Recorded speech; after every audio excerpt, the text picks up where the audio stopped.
विद्या रुद्रं त्वमेव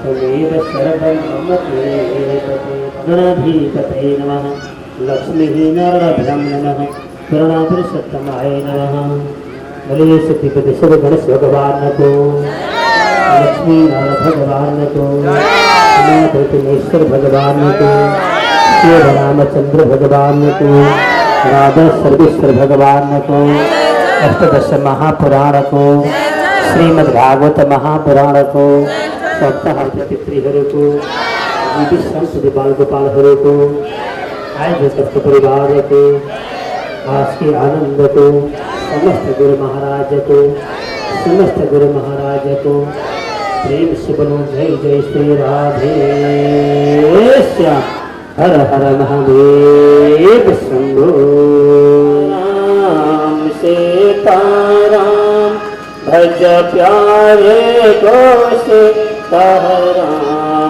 सीताराम सीताराम भज प्यारे को सीताराम जय जय रघुपति राघव राम पति पावन सीताराम जय जय रघुपति राघव जय राम पति पावन सीताराम जल में राम स्थल में राम सारा जगत मेरा मई राम जल में राम स्थल में राम सारा जगत मेरा मई राम जय जय रघुपति राघव जय राम पति पावन सीताराम जय जय रघुपति राघव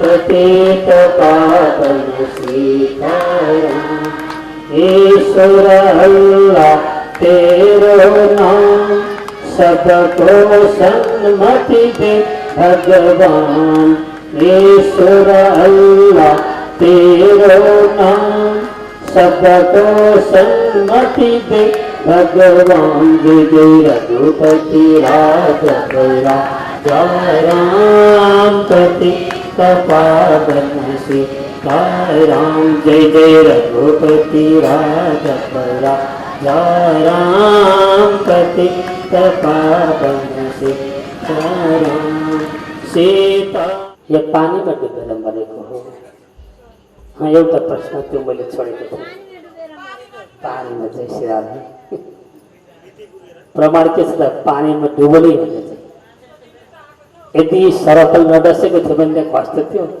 खस्दै थिएन नि भने रुखमा नचढेको थियो भने सर्प डस्ने पनि थिएन ध्यान चाहिँ दिनुभएछ माताजीहरूले जय होस् कल्याण होस् मङ्गल होस् भगवान्ले यस्तै भावना दिनुहोस् ल म बताउने छु पछाडि प्रश्न सम्झिनुभयो वन्दे भक्तजन यो ज्ञान मञ्चको कार्यक्रम हाम्रो अब दुई चारवटा प्रश्न मैले बनाएको छु धेरै समय बर्बाद नगरौँ भन्दै र यसको नियम नीति हामी सबैलाई थाहा छैन भने म सरसर्ती बताउन चाहन्छु र दुई पक्षलाई हामी विभाजन गर्छौँ एक पक्ष माताजीहरू हुनुहुन्छ अर्को पक्ष पिताजीहरू र जुन पक्षलाई सोधिएको प्रश्न हो उहाँहरूले मात्र उत्तर दिन पाउनुहुनेछ समयको अवधिसम्म समय सकिसकेपछि मात्रै त्यही प्रश्न अर्को पक्षमा जान्छ र उहाँहरूले सही उत्तर दिनुपर्नेछ पिताजीहरूलाई ध्यान दिनुहोला र सबभन्दा पहिलो प्रश्न छ पिताजीहरूको समयलाई पनि ध्यान दिनुहोला म समय सङ्केत गरिदिनेछु भन्दै सबभन्दा पहिलो प्रश्न पऱ्यो परीक्षित नाम गरेका राजालाई श्राप दिने ऋषि श्रृंगी हुन् भन्ने उनका पिताजीको नाम के थियो भन्नुहोस् भनेर सोधिएको छ पहिलो प्रश्न पिताजीहरूलाई समय चालु भयो पिताजीहरूको प्रश्न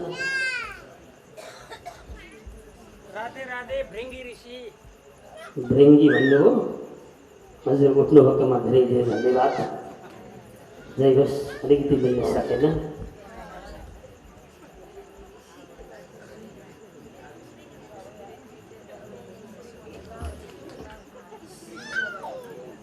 समय ल्याइदिनु होला सकिनाको ल 5 4 3 राधे राधे जमदग्नि ऋषि 2 1 समय समाप्त भएको छ। हजुरले प्रयास अति राम्रो थियो तर मिल्न सकेन। अब यही प्रश्न माताजीहरूलाई समय सुरुवात हो 20 सेकेन्डको समय छ।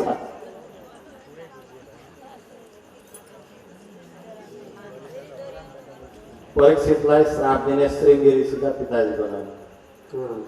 श्राप दिने ऋषिको नाम थियो श्रृंगी पनि उनका पिताको नाम यानी कि बुबाको नाम।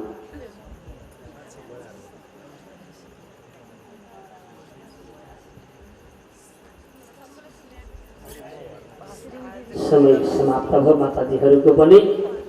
अन्यत्र कहीँबाट कोही हुनुहुन्छ भने भन्नु होला। समिक भन्नुभयो आयोजकत्व परिवारले भक्तजन मिल्यो कि मिलेन? मिल्न खोज्यो होइन मिल्यो। समिक ऋषि सही भन्नुभयो। धन्यवाद माताजी। हजुरलाई पुरस्कार चाहिँ हामी दिन असमर्थ छौँ। सबैले ताली बजाएर उहाँको जय मङ्गल कामना जय होस् मङ्गल कल्याण भक्तजन दिनुहोला।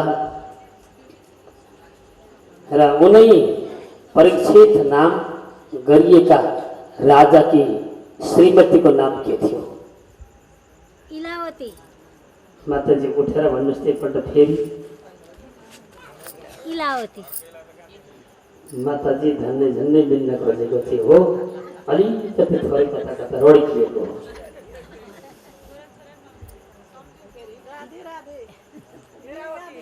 हजुर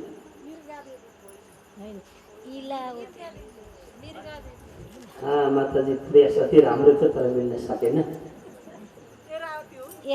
इरावती सही। इरावती चाहिँ माताजी इलावती भन्नुभयो। माताजी अगाडि आइदिनु होला। जय होस् मङ्गल होस् कल्याण होस्।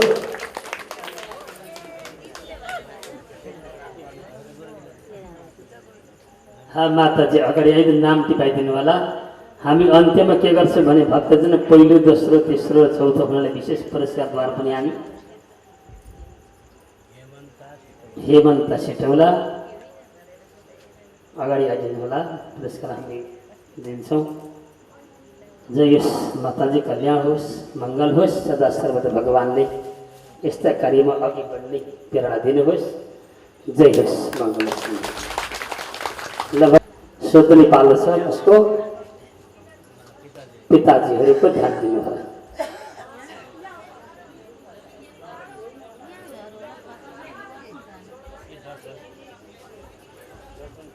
विदुरजी महाराजलाई भागवत धर्मको उपदेश गर्ने व्यक्तिको नाम के थियो भन्नु होला। पिताजीहरूको पालो।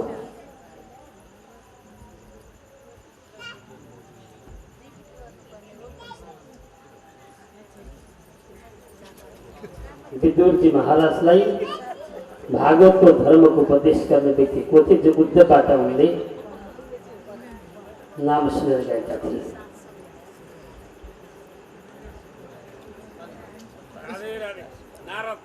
नारद भन्नुभयो। प्रयास अति राम्रो छ दाजु। अलिकति मिल्न सकेन।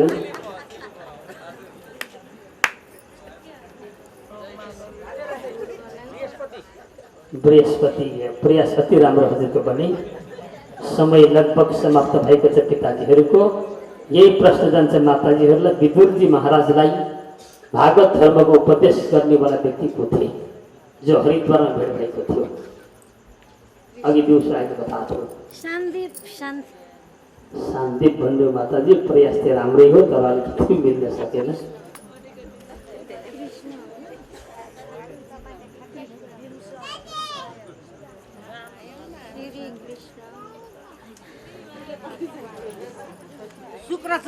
शुक्राचार्य माताजी अति राम्रो प्रयत्न प्रयास तर अलिकति मिलेन।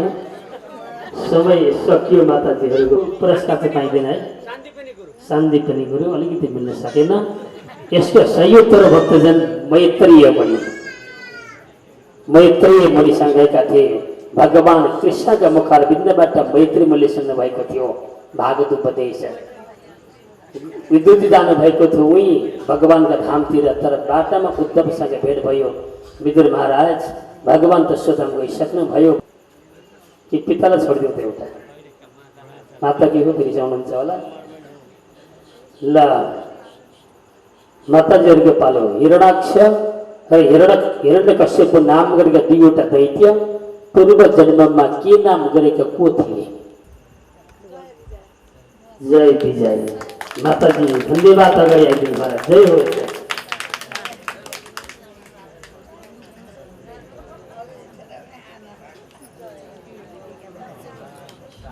माताजी हजुरलाई यो एउटा उपहार एउटा लगिदिनु होला है अघि छुटेकोमा। जय होस् भक्तजन, ताली बजाउँ। जय होस्। जाउँ न हामी जिन्दगीको केही छैन भरोसा, आयु हाम्रो जाँदैछ सधैँ, जीवन हाम्रो फर्केर आउँदैन। आयु हाम्रो जाँदैछ सधैँ, जीवन हाम्रो फर्केर आउँदैन। जीवन हाम्रो फर्केर आउँदैन। जीवन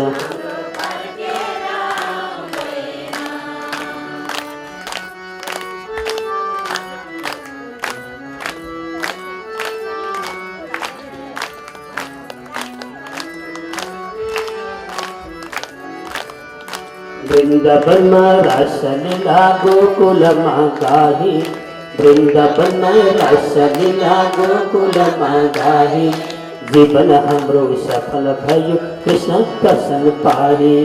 जीवन हाम्रो सफल भयो कृष्ण दर्शन पाए। कृष्ण कृष्ण भजौँ न हामी जिन्दगीको केही छैन भरोसा। कृष्ण कृष्ण भजौँ न हामी जिन्दगीको केही छैन भरोसा।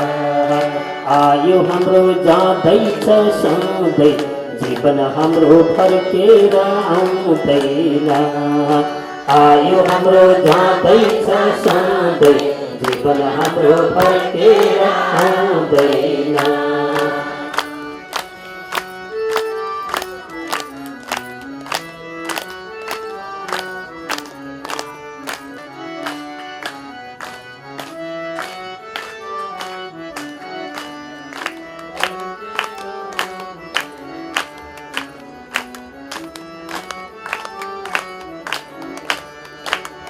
सर्वगत पारतन आशा, बाँसुरीको धुन सुनि सबले छोडे आशा। बाँसुरीको धुन सुनि सबले छोडे आशा। कृष्ण कृष्ण भजौँ न हामी जिन्दगीको केही छैन भरोसा। कृष्ण कृष्ण भजौँ न हामी जिन्दगीको केही छैन भरोसा। आयु हाम्रो जाँदैछ सधैँ, जीवन हाम्रो फर्केर आउँदैन। आयु हाम्रो जाँदैछ सधैँ, जीवन हाम्रो फर्केर आउँदैन। पालो अघि देउसो कथामा धेरै पल्ट भनेको उत्तनपात प्रयास अति राम्रो पिताजी, बस्नु होला, अलिकति मिल्न सकेन।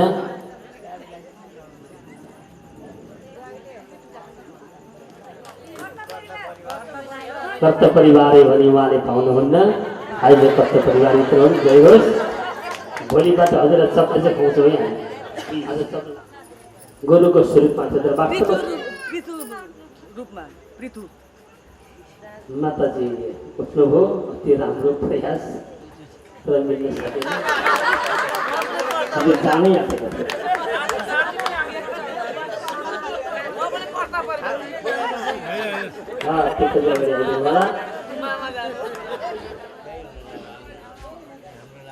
गेहनाथ उप्रेतीज्यू उहाँले सयोत्तर बन्नुभयो। भक्तजन धर्मको स्वरूपमा आउनुभएको थियो। जय होस्, मङ्गल होस्।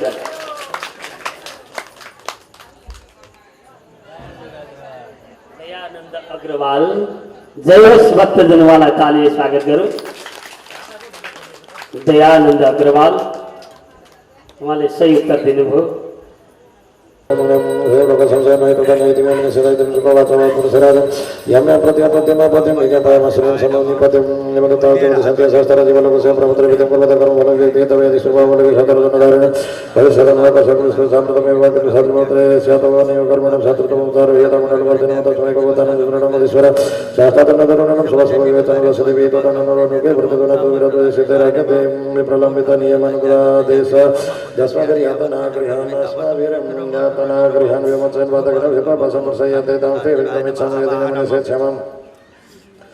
नारायण ते वेते माम एदित्याय रतम श्री सुखवाचि देव साहेब प्रभु समय मन में प्रता सुदान प्रत्यास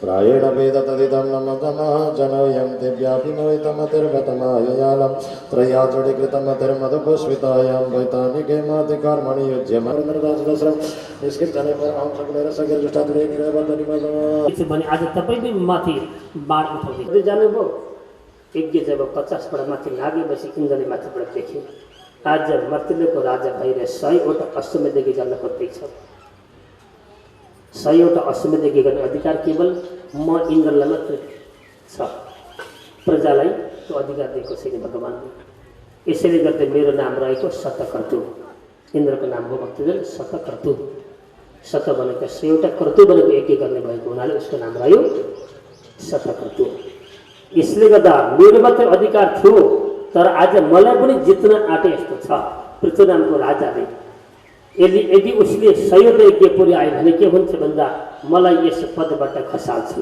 र स्वर्ग आक्रमण गर्नेछन् यसले गर्दा मैले उनको त्यो यज्ञ 100वटा पुग्न दिनु हुँदैन यो भावना गरेर राजाले यज्ञ गर्दै गर्दै गएर जब 98-99वटा यज्ञ समाप्ति भएका थिए एउटा यज्ञ बाँकी थियो इन्द्र महाराज गए उनले तुरन्तै गरे के गरे त्यसमा विघ्न बाधक बन्दै अश्वमेध यज्ञ सुरुवात भयो अन्तिम यज्ञ त्यतिखेर सारा ऋषिहरू आएका थिए साधु सन्त ब्राह्मणहरू हवन चल्दै थियो यज्ञ धमाधम चलिराखेको थियो उत्तरपट्टि घोडशालामा गएर घोडा बाँधिएका थिए यज्ञको अन्तिममा गएर घोडा छोड्ने नियम हुन्छ हरे र जब यज्ञ धमाधम चल्दै थियो इन्द्र महाराज आएर यसो हेरे यज्ञ चल्दैछ घोडा कहाँ छन् त भन्दा बाँधिएका छन् भित्र इन्द्र साधुको भेष लिएर गएर ती घोडा चप्प समय खोले घोडा लिएर भागे जब भरे घोडा छोड्ने बेला भयो घोडा छैनन् सारा घोडा खोजियो कहीँ छैन अब घोडा नछोडिकन यज्ञ पूर्ण हुन सकेन अन्तिममा गएर सबैतिर हल्लामा घोडा कहाँ गए त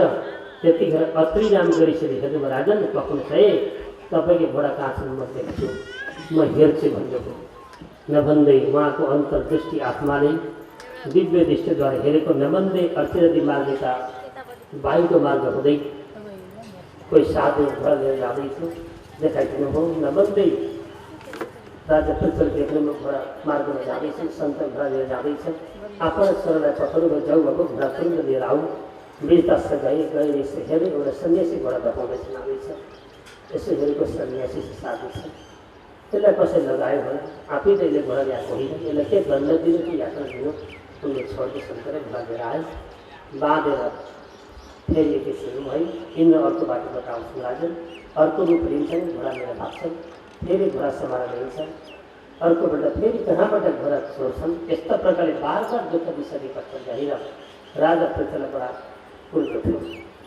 उनले विचार गरे यो अब घोडा छोड्ने व्यक्तिलाई नै समाउनुपर्छ जो होस् चाहे साधु होस् चाहे ब्रह्मचारी होस् चाहे सन्यासी होस् जस्तो चाहिँ रूपमा किन नहोस् बाबु छोरा जाउँ घोडा लिएर आऊ साथसाथै जस्तै घोडा धपाउँदैछ जाँदैछ घोडा त्यो व्यक्ति पनि लिएर आउनु नछोड्नु साधु हो भनौँ ब्रह्मचारी हो भनौँ भने पनि नछोड्नु लिएर आउनु नभन्दा तस्सो गए पश्चिमको दिशामा लालिती इन्द्र एउटा ब्रह्मचारीको भेषमा इन्द्र सहित घोडा लिएर आए आफैले घोडा बाँधे यदि सुरुवात हो त्यो ब्रह्मचारी पनि भित्र बाँधियो भगवती यहाँ बस्दै गर्दा तिमीले बार बार मलाई दुःख देऊ मेरो यज्ञमा र तिम्रो मैले के बिगारेको थिएँ तिमी को हो हेर्दा ब्रह्मचारी छौ यस्तो अर्कालाई दुःख दिने कर्म किन गर्छौ?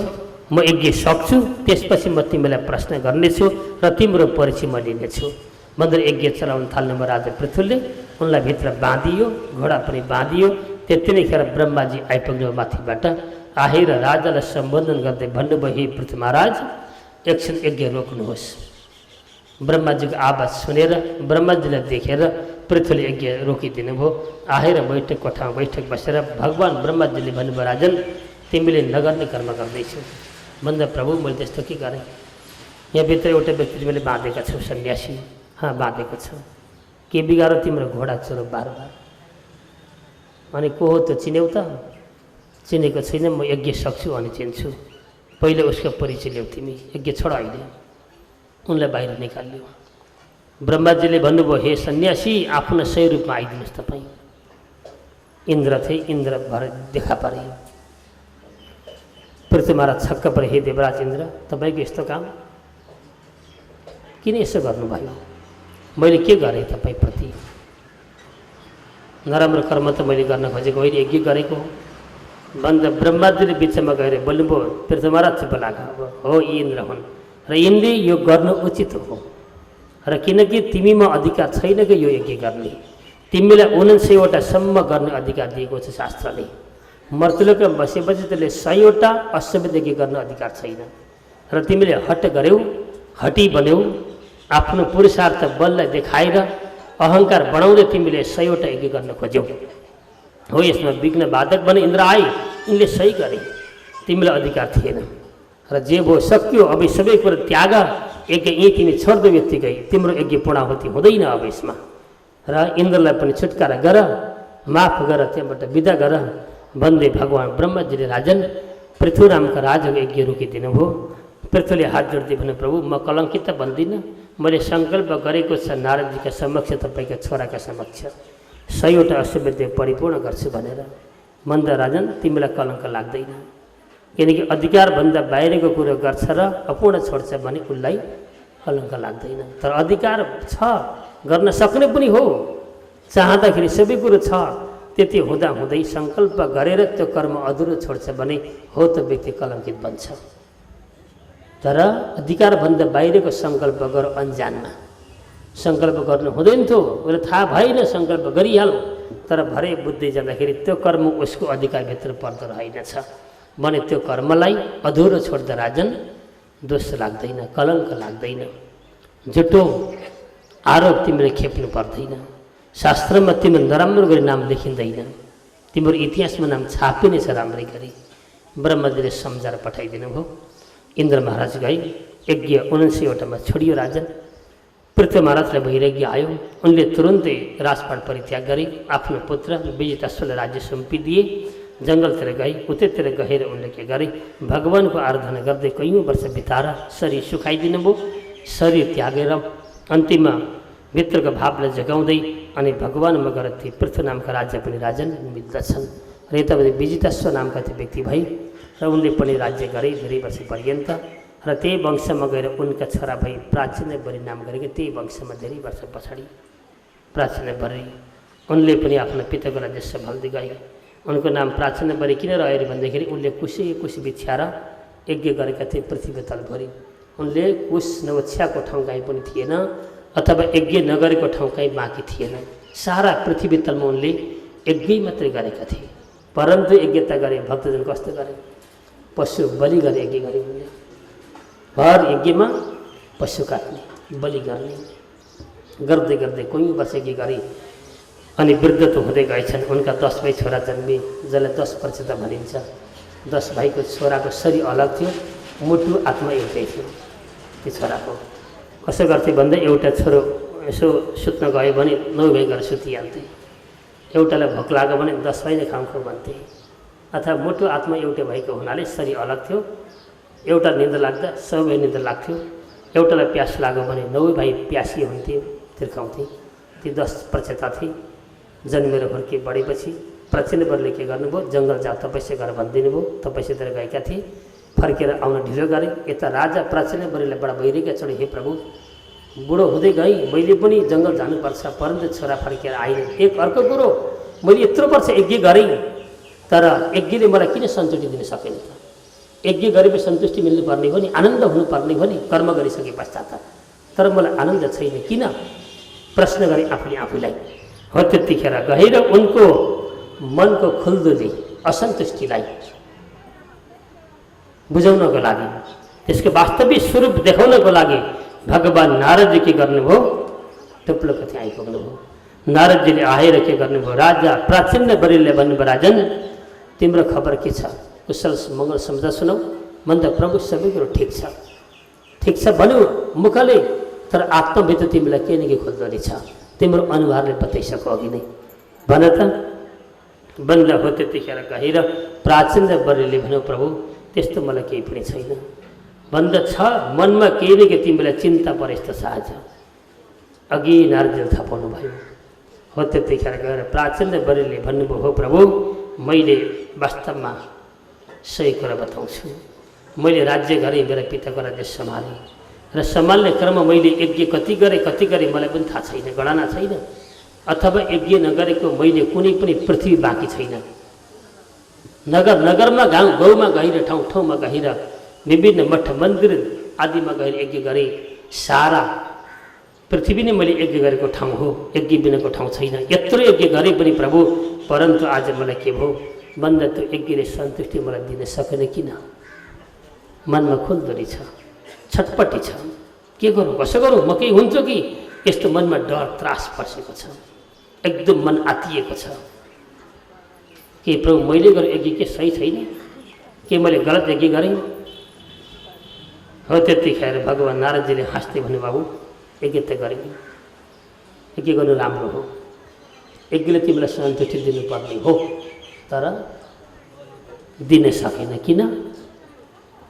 भक्तजन त्यसले गर्दा के हुन्छ भन्दा आत्मसन्तुष्टि मिल्दैन। त्यो वस्तुको प्रवेशले भक्तजन मन पवित्र कदापि हुँदैन, यो बुझ्नु होला।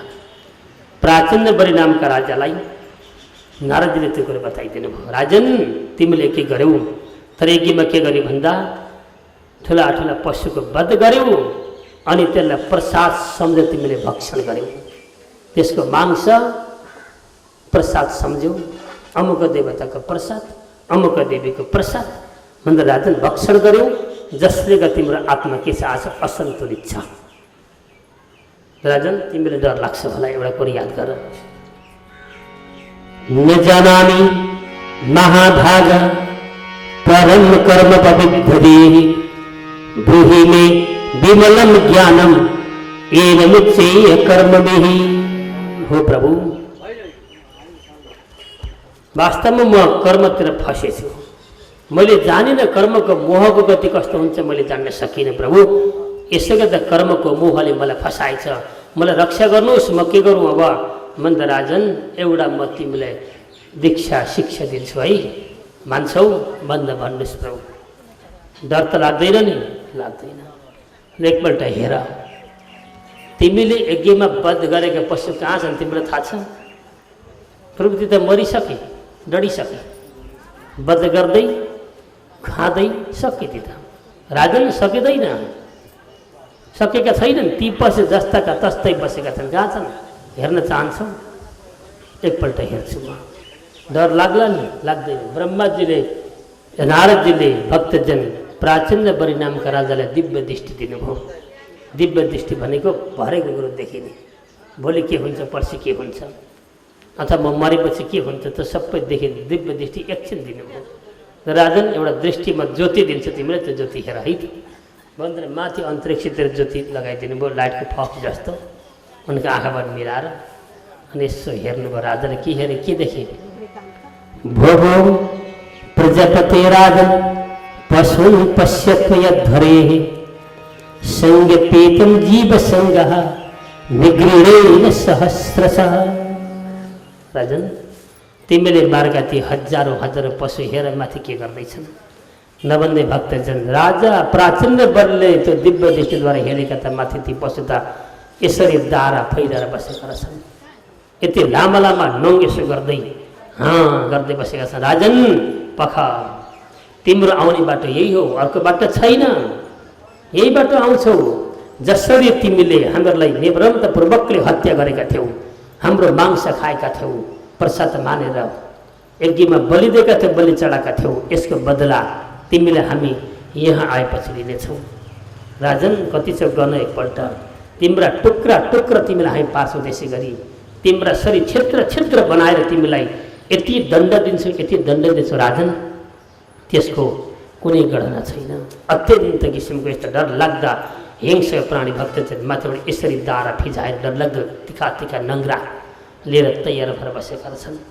राजाले यसो हेर्न सकेनन्, डराए आत्तिए। तुरुन्तै उनले के गरे, प्रभु यो हटाइदिनुहोस्, म हेर्दिनँ भने डरायो। राजन तिमीले मार्यौ मात्र होइन, खायौ, तिमीले खायौ न, खाएको मांस हो। यस व्यक्तिको आत्मा डराउँछ, मांस भक्षण गर्ने व्यक्तिले त डराउँछ। भक्तजन जतिखेर पनि धर्मले यति सजिलो बनाएको छ हामीहरूलाई प्रायश्चित्त गर्ने विधि दिन्छ हो। अन्जन्म कर्म गरियो भक्तजन, नजानेर गरियो, बानी परेर गर्न थाल्यो भने प्रभु मैले जीवन ध्वस्त बनाएँ, आजबाट म सुध्रिन्छु है भनेर शास्त्र विधिद्वारा यदि प्रायश्चित्त हामी गर्न खोज्छौँ भने जीवन सुध्रिन सक्छ। नराम्रा पदार्थ हामी त्याग्न सक्छौँ, तर शास्त्रको विधिले त्याग्नुपर्छ। त्याग्दाखेरि प्राचीनबाट त्यही भने प्रभु केही विधि छ भन्दा हो राजन छ, तिमीलाई विधि बताउँछु, तर त्यो विधिमा रहेर तिमीले कर्म गर्नुपर्छ। हो त्यो विधिमा रहेर कर्म गर्न सक्यो भने ती पशु काटेको दोषबाट तिमी मुक्त हुन्छौ र ती पशुको मांस खाएको दोषबाट तिमी मुक्त हुन्छौ। तिमीलाई कुनै दोष लाग्ने छैन, तर तिमीले सुध्रेर जान्छ। त्यो भाव गर्थ्यो। उहाँले के गर्नुभयो, उहाँले एउटा पुरन्दर नामको पाखन सुनाइदिनु भयो। जीव र ईश्वरको मिलन थियो पहिला राजन, अन्तिममा जीवले ईश्वरलाई परित्याग गर्छ र के गर्छ, संसारको वैभवलाई सत्य मानेर जन्म लिन्छ र यहीँ भुल्छ। हरे यहाँबाट बाहिर जान चाहँदैन जीव। राजन जन्मियो नि, हुर्क्यो, बढो, सङ्कल्प त लिएर आएको थियो भित्रबाट, राजन म असत्कर्म गर्दिनँ, सत्कर्म गर्छु, सत्सङ्ग गर्छु।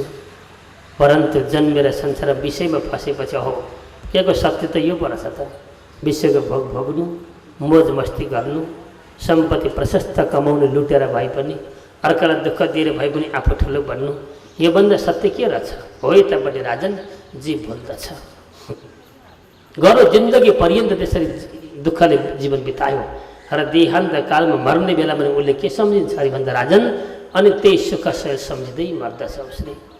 प्रभु नमर्न पाए हुन्थ्यो, अझै 2-4 वर्ष बाँच्न पाए हुन्थ्यो। राजन एउटा भ्यागुतुको तरह आशामुखी भएर जीव मर्दछ मर्ने बेलामा। जस्ता प्रकारले हिजो मैले बताएँ, एउटा भ्यागुतलाई सर्पले समाउँछ राजन, सर्पले समाएर उसले निल्न सुरु गर्दछ। भ्यागुतलाई पूर्ण रूपले थाहा भइसक्छ कि म शत्रुका मुखमा परेँ, मृत्युका मुखमा परिसकेँ, अब म कुनै हालत छुट्टिनेवाला छुइनँ। उसलाई त्यताको चिन्ता छैन भक्तजन, म मर्छु होला चिन्ता छैन। अब चिन्ता उसलाई के को बढो भन्दा ऊ त्यहाँ प्रति उफ्रिने गरी किराको चिन्ता बढ्छ। प्रभु त्यो किरो गयो भने त्यो खाना पाए त हुन्थ्यो, त्यो खाना पाए त हुन्थ्यो। अब मृत्युको मुखमा परिसकेँ, मैले खाए पनि मर्दैछु, नखाए पनि मर्दैछु, त्यो चिन्ता उसलाई छैन। परन्तु ऊ त आसक्तिको चिन्ता उसलाई सताउँछ र मर्ने बेलामा सर्पले पूर्ण रूपमा निल्ने बेला पनि त्यो भ्यागुताको चिन्ता केमा हुन्छ, त्यो किरा गयो, अम्के कति मिठा थिए, खाना पाइएन, अब के होला कसो होला चिन्ता गरेर मरौ।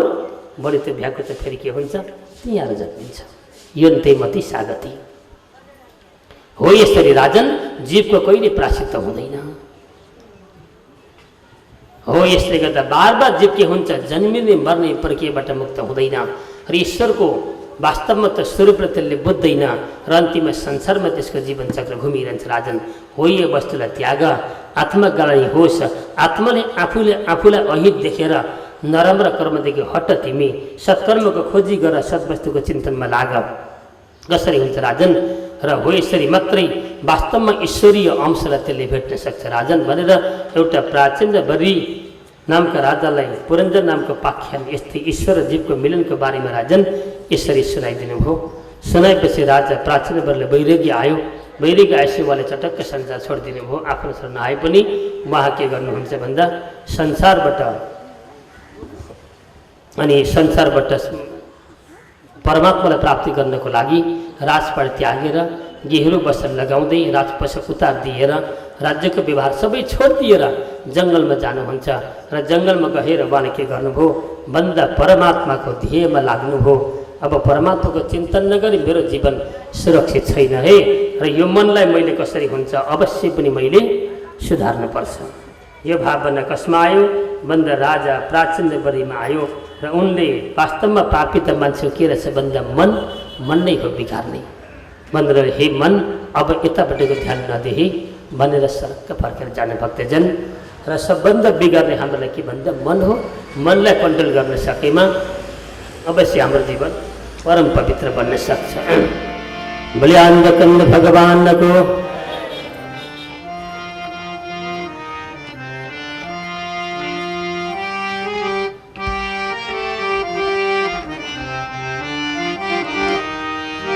कृष्ण कृष्ण भन मन कृष्ण कृष्ण भन, कृष्ण कृष्ण भन मन कृष्ण कृष्ण भन। अंतकालमा मुक्ति होने तेरो यही हो ध्यान, अंतकालमा मुक्ति होने तेरो यही हो ध्यान। कृष्ण कृष्ण भन मन कृष्ण कृष्ण भन, कृष्ण कृष्ण भन मन। अंतकालमा मुक्ति होने तेरो यही हो ध्यान, अंतकालमा मुक्ति होने तेरो यही हो। भा को अर्थ भक्ति हो, ग को अर्थ ज्ञान, भा को अर्थ भक्ति हो, ग को अर्थ वा को अर्थ वैराग हो, त को हरण, वा को अर्थ वैराग हो, त को हरण। कृष्ण कृष्ण भन मन कृष्ण कृष्ण भन, कृष्ण कृष्ण भन मन कृष्ण कृष्ण भन। अंतकालमा मुक्ति होने तेरो यही हो ध्यान, अंतकालमा मुक्ति होने।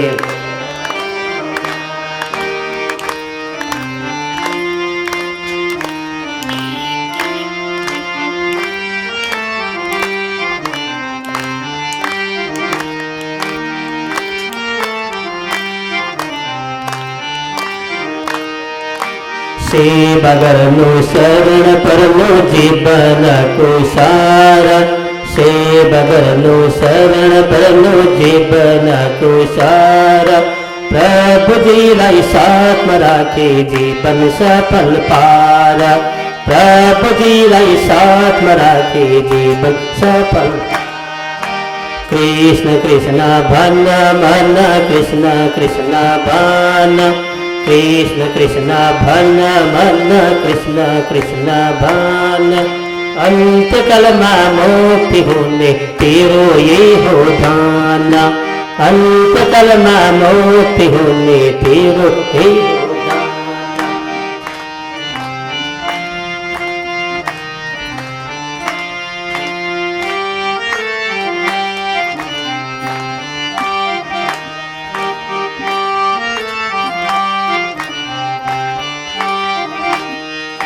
भजन गर्नु प्रभुजीको श्रद्धा भक्ति राखी, भजन गर्नु प्रभुजीको श्रद्धा भक्ति राखी। प्रभुजीको नाम नै हो जीवनको साथी, प्रभुजीको नाम नै हो जीवनको साथी। कृष्ण कृष्ण भन मन कृष्ण कृष्ण भन, कृष्ण कृष्ण भन मन कृष्ण कृष्ण भन। अंतकालमा मुक्ति होने तेरो यही हो ध्यान, अंतकालमा मुक्ति होने तेरो ध्यान। भजन करो प्रभुजीको श्रद्धा भक्ति राखी, भजन करो प्रभुजीको श्रद्धा भक्ति राखी। प्रभुजीको नाम नै हो जीवनको साथी, प्रभुजीको नाम नै हो जीवनको साथी।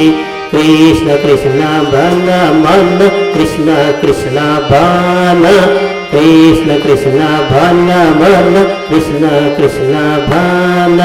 अंतकाल में मुक्ति होने तेरो ये हो ध्यान, अंतकाल में मुक्ति होने तेरो ये हो ध्यान, अंतकाल में मुक्ति होने तेरो ये हो ध्यान।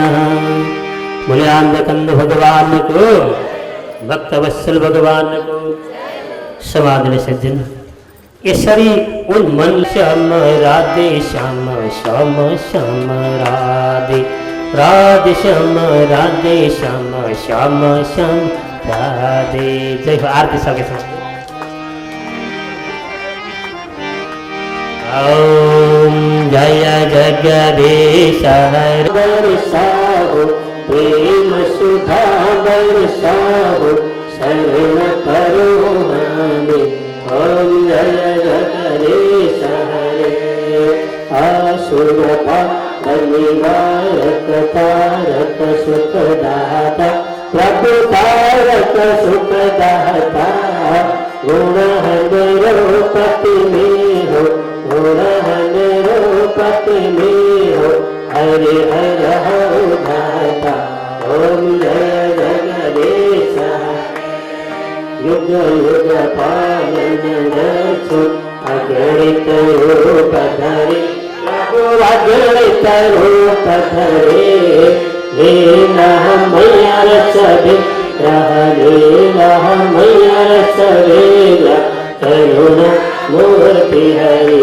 ओम जय जगदीश हरे समता शांति प्रभा यक सज्जन हितकारी प्रभु सज्जन हितकारी शरण शरण पाहो शरण शरण पाहो प्रभु भक्ति। ओम जय जगदीश हरे भागश्री बलदेव साधक फलदायी प्रभु साधक फलदायी जीवन धान्य बल प्रभु पाद बल प्रभु पद से पाए। ओम जय जगदीश सोम सुर सरिता को अभिरन धार प्रभु अभिरन धार जति जति जन्म भय पनि जहाँ जहाँ जन्म भय पनि प्रभु प्रेम जय जगदीश हरे प्रेम सहित सुधा रति जसले नित्य गर प्रभु जसले नित्य गर दिन दिन निर्मल बंदे प्रतिदिन पावन बंदे क्यों भव भजामि भोले हर हर शंकर प्रभु शरण जय जय हर हर शंकर शिव शरण जय जय हर हर शंकर तव शरण। प्रभु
प्रभु प्रेम रूपवादी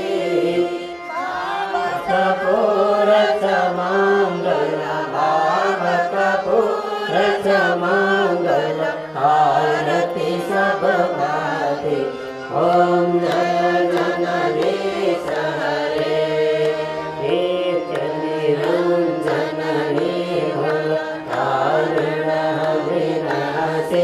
प्रभु कारण विनाशे शरण रत प्रतिपालक शरण रत प्रतिपालक मय सुख राशि ओम जय जगदीश हरे सृष्टि स्थिति लय करता त्रिभुवन का स्वामी प्रभु त्रिभुवन का स्वामी भक्ति सुधा बरसाओ प्रेम सुधा बरसाओ शरण करो मामी ओम जय जगदीश हरे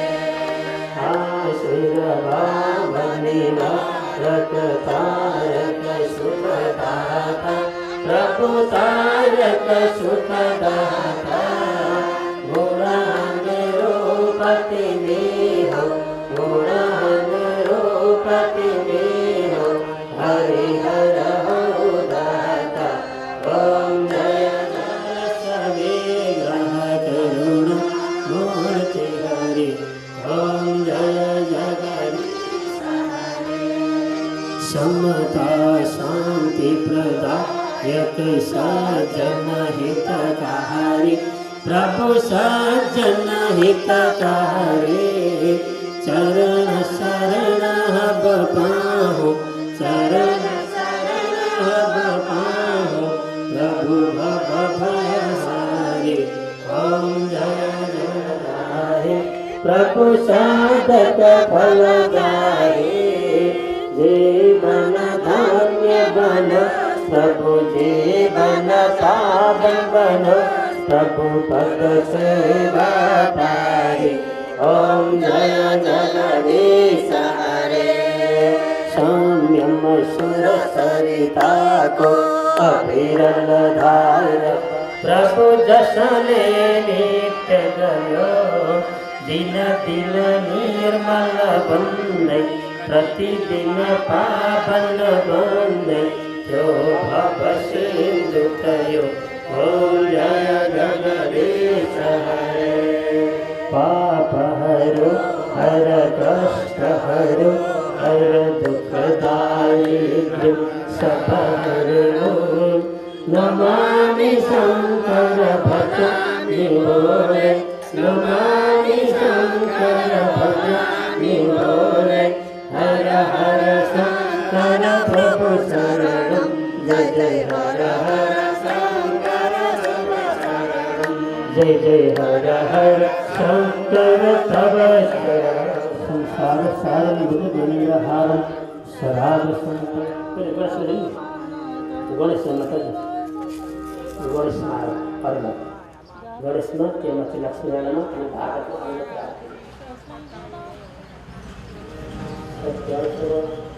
व्यक्तिगत सर्वकाय विश्वगणपते नमः गिरणार्गम या दत्तं ब्रह्म या सहितो हरिः विश्वबली पुष्पराज्य वाला त्यसपछि आकाश देखाउँदा छोटो ओम गजानन भूतं गणाभिषेकितं कपितजम्बुं फलचारुभक्षं पुमासतं शोकविनाशकारकं नमामि विघ्नेश्वरपादपङ्कजं शशमुखचक्रं सकीटकुण्डलं सपीतवस्त्रं सशीर्यक्षं सहारवक्षस्तनकौस्तभस्त्रियं नमामि विष्णु श्रीसहस्रचतुर्भुजं कृष्णत्वदीयपदपङ्कजपञ्जरान्ते अधीममे विशतमानसराजहंसं प्राणप्रियाणसमये कफवातवित्ते कण्ठावलोकनमिदं स्मरं कृतस्ते ब्रह्मानुधारि त्रिपुरान्तकारी धानुसते भूमिसतो गुरुश्च गुरुश्च शुक्र शनिराहुकेतुः सर्वे ग्रहाः शीतमहाकर्षितप्रोषितः प्रसीद विश्वेश्वर पाहि विश्वं तमेश्वरी मनोज रामचंद्रो दयालु नंदन जाने नहीं जाने सच्चिदानंद रूपाचरम तत्पदं दर्शितं येन तस्मै श्री गुरवे नमः वाञ्छकल्पतरुभ्यश्च कृपसिन्धुभ्येव च पतितानं पावनेभ्यो वैष्णवेभ्यो नमो नमः सकलं परस्मै नारायणाय समर्पयामि तमेव सर्वं मम देव तमेव सर्वं मम देव ओम जन्देव स्थान धर्मानि प्रथमानि आसन्न ते हलाकम महिमा बेलपत्र छ भने शिवजी तल चढाइदिनु होला है छैन भने सेतो पुष्प अनि आँखा सेक्नु होला अनि त्यसपछि दण्डवट गर्नु होला भुइँमा सक्नुहुन्छ भने नसके परैबाट नमन गरिदिनु हुन्छ ओम पापोहम पापकर्माहम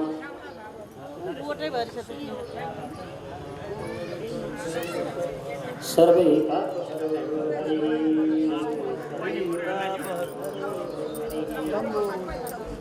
सर्वे कष्ट हरि गुरुजी अभिषेक गरिदिनु होला ओम ध्योः शान्तिरन्तरिक्षको शान्तिः पृथिवी शान्तिरापः शान्तिर्पदे शान्तिः वनस्पते शान्तिर्विश्वे देवा शान्तिः ब्रह्म शान्तिः सर्वगो शान्तिः शान्तिरेव शान्ति सामा शान्तिर्दिशु शान्तिर्भवतु ओम स्वस्ति न इंद्रविदस्त्रवाः स्वस्ति नः पूषा विश्ववेदाः स्वस्ति न तार्क्ष्यो अरिष्टानेमि स्वस्ति न बृहस्पतिर्दधातु दधातुः ओम अपराधसहस्रकृतं हतनपति दिव्यमा भवान् भूतले अगतिं शरणागतं हरे कृपया केवलमात्मसात् कुरुः ओम सत्यम सद्गमय तमसम सत्यमसिमाय वसुनरूपमन्नस्य महेश्वरश्रेतामेशकर्तमेन प्रदातमय सम्भवकर्तम श्रियं वासयमे कुले मातरं पद्ममालिनी मा पश्यतु श्रृङ्गानि जगदितपसमे गृहाणि च देवीं मातरं श्रियं वासयमे कुले आर्द्रां पुष्करिणीं पुष्टिं पिङ्गलां पद्ममालिनीं चन्द्रविरमं लक्ष्मीं जातवेदमावहारं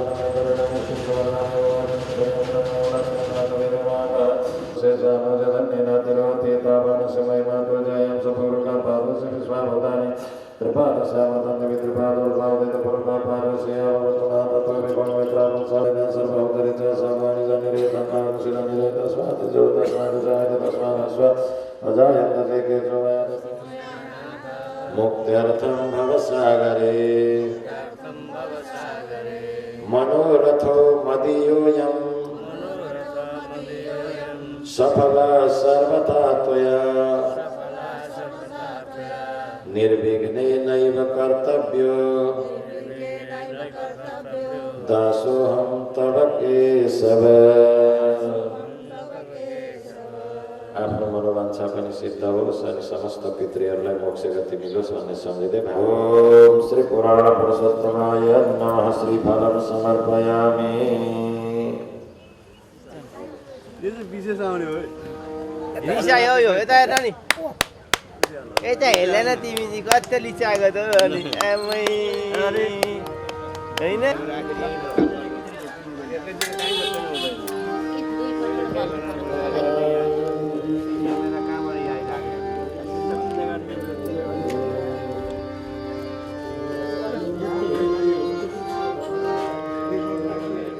ओम जय जगदीश हरे प्रभु जय जगदीश हरे प्रभु का चरण उपासक हरि का चरण उपासक गति गति पारत हरे ओम जय जगदीश हरे मन को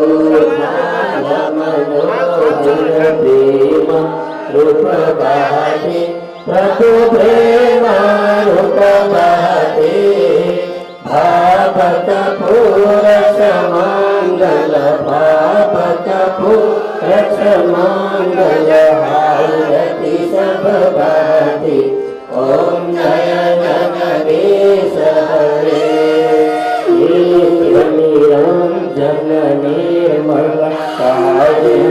विनाशी प्रभु विनाशी शरणागत प्रतिपालक शरणागत प्रतिपालक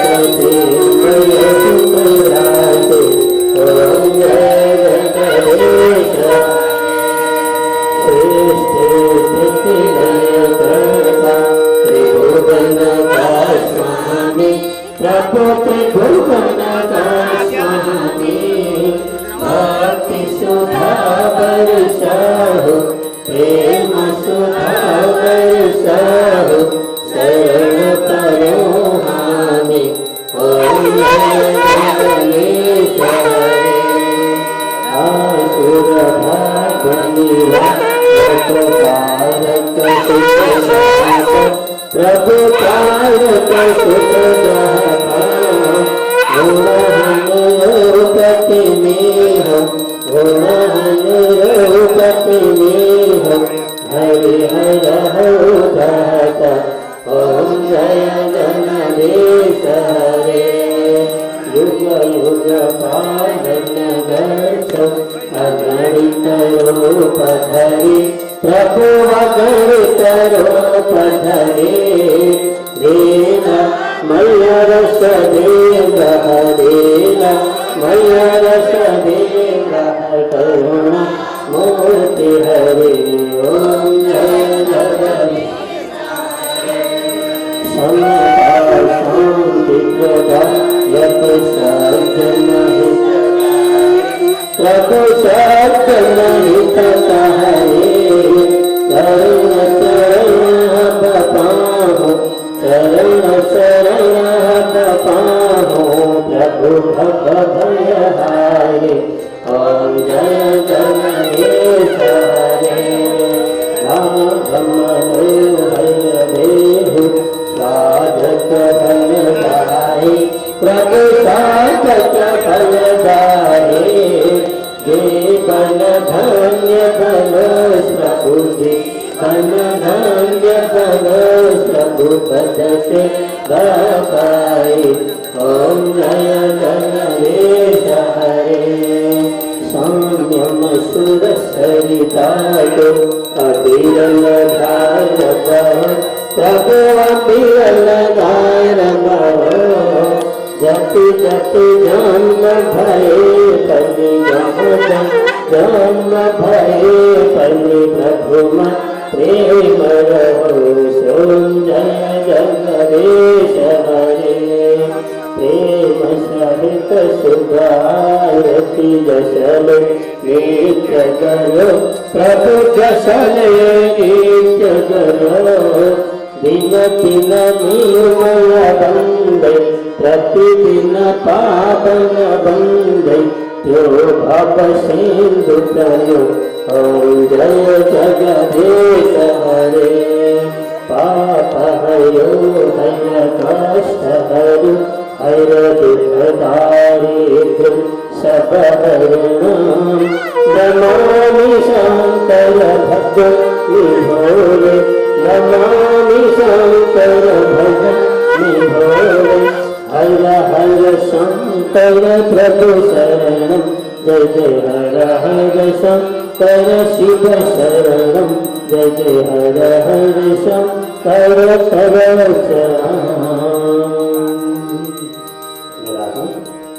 कर्पूर गौरम करुणातरम संसार सारम भुजगेन्द्रहारम सदा वसंतम हृदयारविंदे भवं भवानी सहितगुणानि जातो वेदमुगाय देवनां धर्माय च तस्मै देवाय सत्याय सगुणाय महात्मने व्याप्तव्यक्तस्वरूपाय ऋषिकः पतये नमः सविर पुष्पराजं द्वारा पुष्पांजलि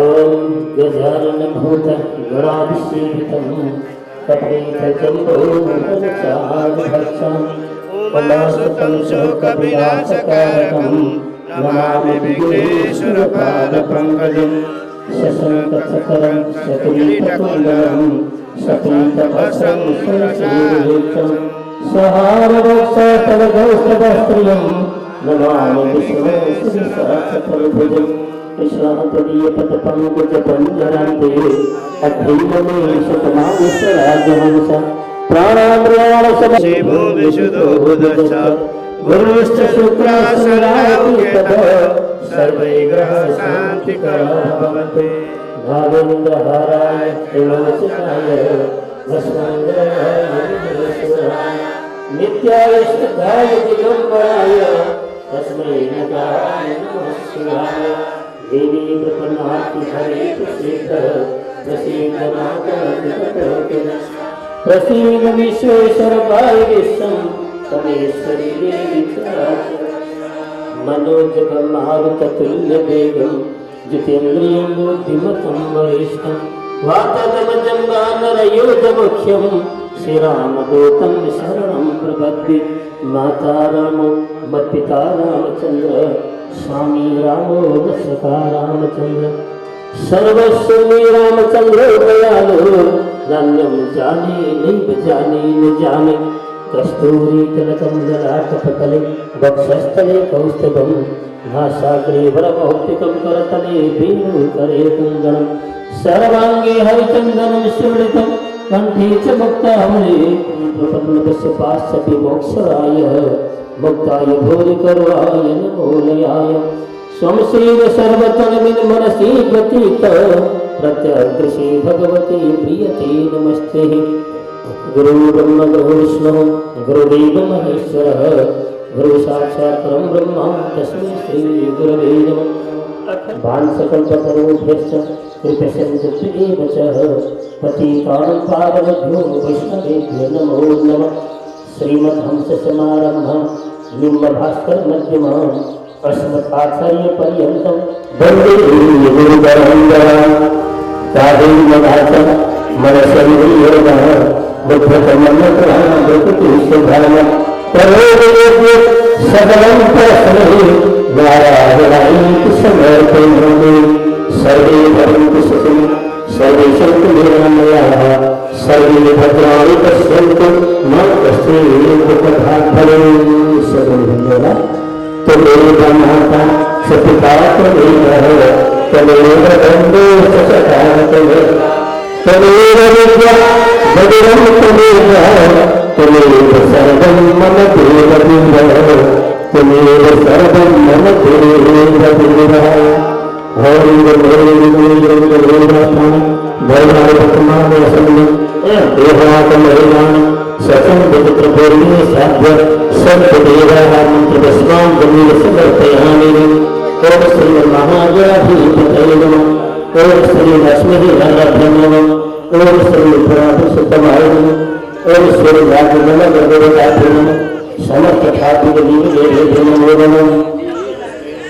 मनीष सत्पुरुष संगम भगवान को लक्ष्मी नारायण भगवान को अनंत परमेश्वर भगवान को शिव रामचंद्र भगवान को राधा सरेश्वर भगवान को अष्टदश महापुराण को श्रीमद् भागवत महापुराण को श्री व्यास महाराज को श्री सुखदेव महादेव को भगवती माई चंदा को पृथ्वी माता को गौरी माता को सनातन वैदिक धर्म को सनातन हिंदू राष्ट्र को लोकाल जननी को दशरथनाथ भगवान को समस्त नदी हरि को समस्त तीर्थ हरि को योग्य दया भगवान को योग्य गोत्र समस्त पितृहरि को योग्य गोत्र समस्त पितृहरि को जीवी सर्वमान गोत्र हरि को आज्ञा कल्याण को आस्ती आनंद को सकल भक्त परिवार को समस्त बंधु परिवार को समस्त गुरु महाराज को समस्त गुरु महाराज को श्री राम हर हर महादेव श्री परमात्मने नमः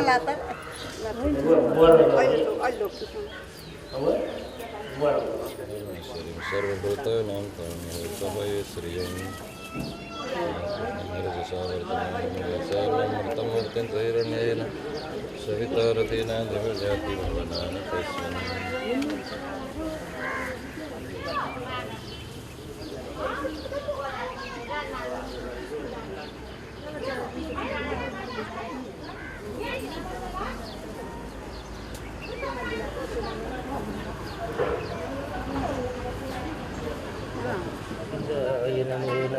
यत्कृतं सकृतमस्तु यन्नकृतं तद्विष्णु सर्वं परिपूर्णमस्तु।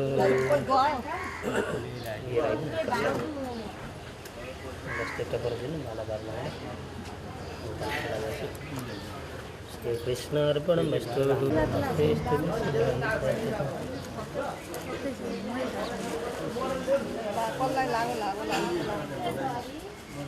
म एउटा बेकाएँ भनेको मेरो छोरो धुर्वा पनि उस्तै बेकाएँ कहीँ केही चिज भेट्दै के भेट्दिनँ यस्ता बेलामा यस्तै हो। ए बिग्रेछ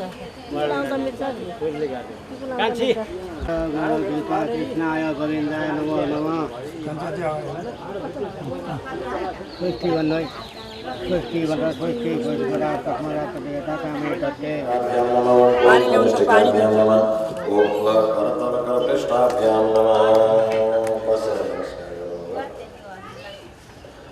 कस्तूरी तिलकं ललाटपटले वक्षस्थले कौस्तुभं नासाग्रे वरमौक्तिकं करतले गोमकरे कङ्कणं सर्वाङ्गे हरिचन्दनं सुललितं कण्ठे च मुक्तावले गोपश्री परिवेष्टितो विजयते गोपालचूडामणि योगसाथी सपुतो बार बार वन्दना राधे कृष्ण वन्दना सीताराम वन्दना राधे कृष्ण वन्दना सीताराम वन्दना योगसाथी सपुतो बार बार वन्दना योगसाथी सपुतो बार बार वन्दना सीताजी को वंदना पार्वती को वंदना सीताजी को वंदना पार्वती को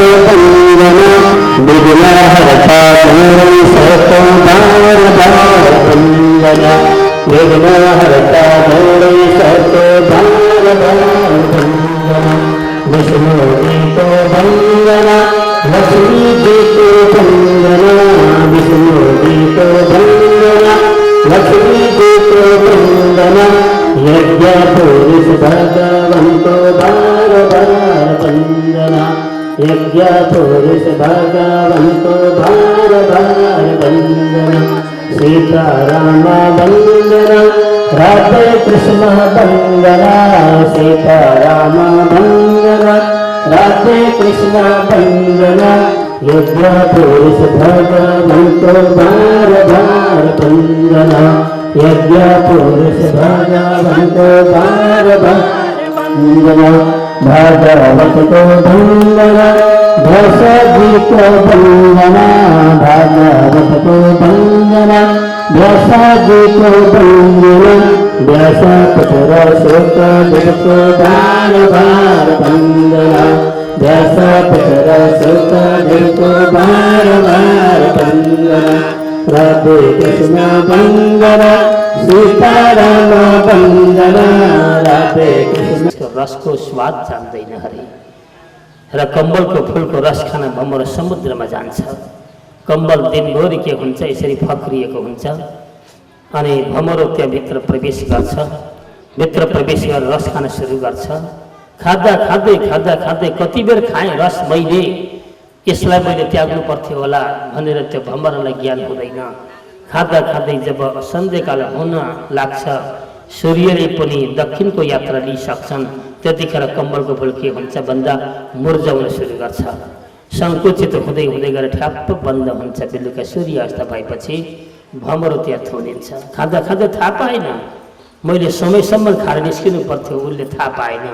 बन्द भइदियो भित्र कालगतिले उसलाई बन्द गरायो। रात्रि हात्ती आउँछ समुद्रमा आएर राजन हात्ती उछल पुछल गर्छ आफ्ना विशाल शक्तिद्वारा खुट्टाले त्यो कमलको फुल कुल्चिन्छ कच्चक बनाउँछ। भमर पनि ती मर्छ। उसलाई समयको ज्ञान हुँदैन कति बेर खाने हो। यस्ता प्रकारको मोहमा संसारको जीवपात पूर्ण व्यवहार देखियो कि भगवान यसै गर्न खोजेको हो त। भगवानका लागि दैत्य चाहिँ कोही पनि होइनन् देवता मात्रै आफ्ना हुन् त। यो कुरा मलाई अलिकति शङ्कास्पद छ प्रभु भनेर सुखदेव स्वामी समक्ष परीक्षित नामका राजाले हिजो प्रश्न गर्नुभएको थियो भक्तजन अन्तिम बेलामा। जब अन्तिममा के बुद्धि महारानीले इन्द्रलाई मार्न सक्ने पुत्र जन्म भन्दा कश्यपबाट वरदान लिएकी थिइन्। तर अन्तिममा के भयो, व्रतमा त्रुटि भएको हुनाले इन्द्रलाई मार्न सक्ने पुत्र होइन, इन्द्रले मार्न सक्ने पुत्र चाहिँ जन्मेको थियो हिजो। र हो यी विषयमा प्रश्न गर्नुभएको थियो। आज गएर परीक्षित नामका राजालाई प्रश्नको उत्तर दिँदै सुखदेव स्वामी भन्नुहुन्छ, राजन हो समप्रिय श्रीहित ब्रह्माण भूतानां भगवान् स्वयं इंद्र शास्त्र कथम द्वैतः न वर्तते समो यथा न ह्यस्वार्थे सुरगणैः साक्षी श्रेयसात्मनः नैव स्वयं बुद्धिस्य हो न देवश्च गुणस्य हि। हो राजन, तिमीले त्यस्तो देख्यौ, देख्नु स्वाभाविक हो। भगवानले गरेको लीला पनि वास्तवमा हेर्दाखेरि त्यस्तो देखिन्छ, तर सही दृष्टिद्वारा त्यसलाई चिन्तन गर्ने हो भने भगवानले कदापि त्यस्तो गर्नुहुन्न। भगवानका लागि, परमात्माका लागि दैत्य पनि उत्तिकै हो, देवता पनि उत्तिकै हुन्। मानव दानवदेखि लिएर कीट पतङ्ग वृक्ष वनस्पति लता झाडी जति पनि संसारका जीव समूह छन् राजन, यी सबै के भन्दा समप्रिय श्रीत ब्रह्माण्ड भगवानका लागि सम हुन्, बराबर हुन्। भूतानां भगवान स्वयं परमात्माका लागि सारा प्राणी के हुन्, सबै बराबर हुन् राजन। स्वभाव से भगवान भेदभावदेखि रहित हुनुहुन्छ, तर हो त्यस्तो देखिन्छ, देखिने स्वाभाविक हो राजन। यसमा तिमीले म प्रश्नाउनेछु, भगवानले के गर्नुहुन्छ भन्दा राजन, जब देवताको अहंकार बढ्छ, अभिमान बढ्छ, आफ्ना धर्मदेखि अथवा आफ्ना कर्तव्यबाट जब च्युत हुन खोज्दछन्, त्यतिखेर भगवानले के गर्नुहुन्छ, दैत्यको पक्ष लिएर देवतामाथि लडाइँ गरिदिनुहुन्छ र देवतालाई फेरि सही ठाउँमा ल्याउनुहुन्छ। जब दैत्य पनि अभिमानी हुन्छन्, आफ्नो कर्तव्य जब भुल्न खोज्दछन्, त्यतिखेर भगवान देवताको पक्ष लिएर अनि के गर्नुहुन्छ भन्दा दैत्यसँग लडाइँ गरेर दैत्यलाई पनि सही ठाउँमा ल्याउनुहुन्छ राजन। त्यस्तो भगवानले गर्नुभएको छ, न कि भगवानका लागि कोही पनि आफ्नो र पराई हुँदैन, सम र असम कदापि हुँदैन, मित्र र शत्रुको भाव भगवानका लागि कोही हुँदैन। केवल मान्छेको अथवा जीवको हेराइ दृष्टिमा त्यस्तो हुन्छ राजन भनेर सुखदेव स्वामी भन्नुहुन्छ। हो यसै विषयमा तिमीले एउटा सानो बुद्ध प्रसङ्गमा सुनाउँछु सुन। जब भगवानले के गर्नुभयो राजन, वराह भगवानले अवतारित भएर हिरण्याक्ष नामको दैत्यको वध गर्नुभयो। अस्ति हिजो तृतीय स्कन्धमा हामीले कथा सुनेका थियौँ। वराह अवतार आएर स्वयं विष्णु भगवानले हिरण्याक्ष नामको दैत्यको वध गर्नुभयो। अत्याचार धेर गरिसकेपछि जब हिरण्याक्ष नामको दैत्य मरिसकेपछि उसको दाजु त हिरण्यकश्यप राजन उसलाई बडा क्रोध उठ्यो। यो कथा त्यहाँ जोडिने भक्तजन, तर यो कल्पको भेद अलग अलग भएको हुनाले राजन त्यो कथा उहीँबाट जोड्न खोजेको मैले। हिजो तृतीय स्कन्धको अन्तिम प्रसङ्गमा आएको थियो र जब हिरण्याक्ष नामको दैत्य मरिसकेपछि हिरण्यकश्यपले सङ्कल्प गरे, हे पापी विष्णु अपराधी, तैँले मेरा भाइले जस्ता प्रकारले वध गरिछ, त्यसै गरी तेरो पनि वध गर्न सकिन, मेरा भाइले मारेको बदला लिन सकिन भने म पनि कश्यपको सन्तान ब्रह्म परमात्मा नारायणको घोर विरोध गर्न थालौँ। बार बार भगवानको विरोध गर्छ, कसरी हुन्छ उनलाई परास्त गर्नेतिर लाग्न थालो। उनकी पत्नीको नाम थियो के भन्दा कयाधु। वास्तवमा के थिइन्, साधु स्वभावकी थिइन्। उनमा भगवानप्रतिको प्रेम थियो, भगवानसँग भक्ति अत्यन्त गर्दथिन्। उनलाई कुनै किसिमको भगवानप्रतिको त्यस्तो नराम्रो कर्म मन पर्दैन थियो र बार बार कयाधुले गएर आफ्ना पति हिरण्यकश्यपले नसम्झाएकी होइन, सम्झाउँथिन्। के भन्थिन् भन्दा प्रभु भगवान भनेको वास्तवमा हामी जस्तो वस्तु होइन, उहाँसँग कहिले विरोध गर्नु हुँदैन। भगवानले जे गर्नुहुन्छ प्रभु ठिक गर्नुहुन्छ। हो तपाईँका भाइको अत्याचार धेर भएपछि भगवानले स्वयं आएर मार्नुभयो, मारे पनि उसलाई के दिनुभयो, राम्रो गतिको बास दिनुभयो, सदाको लागि मुक्ति भएर गयो भने भगवानका हातबाट मर्न पाउनु पनि प्रभु सबभन्दा ठुलो पुण्य हो। यसो गर्नु हुँदैन, भगवानमाथि विरोध गर्नु हुँदैन भनेर बार बार कयाधुले सम्झाउँथिन्। परन्तु हिरण्यकश्यप मान्नेवाला छन्, देवी तिमी जे भन, मेरा भाइलाई मारेको मलाई दुःख छ, परन्तु यो दुःखबाट मुक्ति हुने उपाय अवश्य म निकाल्छु अथवा त्यसको बदला म लिएर छाड्नेछु। यस्तो सङ्कल्प लिएर आफ्नै बहिनी, आफ्नै माता, आफ्नै भाइ बुहारी, आफ्नै पत्नी सबैले सम्झाउँथ्यो। भक्तजन हिरण्यकश्यप पढेको थियो, विद्वान थियो, उसले विभिन्न दृष्टान्त ल्याएर सम्झाउँथ्यो, माता चिन्ता नगर्ने छोरो मरो भनेर, हे बुहारी तिमी पनि आफ्नो पति मरो भन्दैमा चिन्ता नगर, जे भए पनि मेरो भाइले सद्गति पाएको छ, राम्रो गतिको बास छ, यसमा मलाई एउटा सन्तुष्टि छ, परन्तु अर्को सन्तुष्टि म तपाईँहरूलाई दिलाउने छु। जस्ता प्रकारले मेरो भाइ मारेको छ विष्णुले, त्यसै गरी म त्यसै विष्णुको वध गर्नेछु। म पनि पुरुषार्थी व्यक्ति हो र यसको लागि मैले के गर्नुपर्छ भन्दा अब तपस्या गर्नुपर्छ भगवान ब्रह्माजीको भनेर आफ्ना 3वटा छोरा उसका जन्मिएका थिए भक्तजन। लाद, सम्लाद, अनुलाद नाम गरेका 3वटा पुत्र जन्मिएका थिए। एउटा पुत्र गर्भमा थियो भनिन्छ। नबन्दी आफ्नै पत्नी कयादुलाई राज्यमा छोडो, मन्त्रीमण्डल आदिलाई जिम्मा लगायो र तुरुन्तै गयो कहाँ, हिमालय पर्वततिर तपस्या गर्न भगवान ब्रह्माजीको तपस्या गर्न गयो। गएर उसले भगवान ब्रह्माजीको म तपस्या गर्छु भन्ने सङ्कल्प लियो। सङ्कल्प लिएर ब्रह्माजीबाट अजेय हुन्छु, म अझ अमर बन्छु, संसारमा सबैले जित्न सक्ने वरदान पाएर मात्रै फर्किन्छ भन्ने सङ्कल्पपूर्वकले गयो उता। यता कयादुलाई बडा चिन्ता पऱ्यो, हे प्रभु मेरा पति कति मूर्ख, यिनले यसरी भगवानसँग द्वेष गरे रोष गरे भने यिनको मुक्ति सम्भव छैन। यो चिन्तन उनले गरेकी थिइन्। नारदजी बिचमा आउनुहुन्थ्यो र कयादुलाई सम्झाउनुहुन्थ्यो, हे देवी तिम्रो पति बडा मूर्ख छ, अभिमानी छ, अहङ्कारी छ, उसले वास्तविकता बुझेन। हेर तिम्रो पति हर समय भगवानको विरोधी मात्रै गरिरहन्छ, सम्झाऊ बुझाऊ यसलाई। तिमी यस्तै भगवानकी भक्तानी छौ र तिम्रो पति तिम्रो साथमा भएर पनि मुक्ति हुन सकेन भने तिम्रो कुनै पनि उपलब्धि हुँदैन र तिमीले आफ्ना पतिलाई कसरी हुन्छ भगवानको मुक्ति मार्ग त लाउनुपर्छ भनेर बार नारदले सम्झाउनुहुन्थ्यो भक्तजन र सम्झाउनुहुन्थ्यो।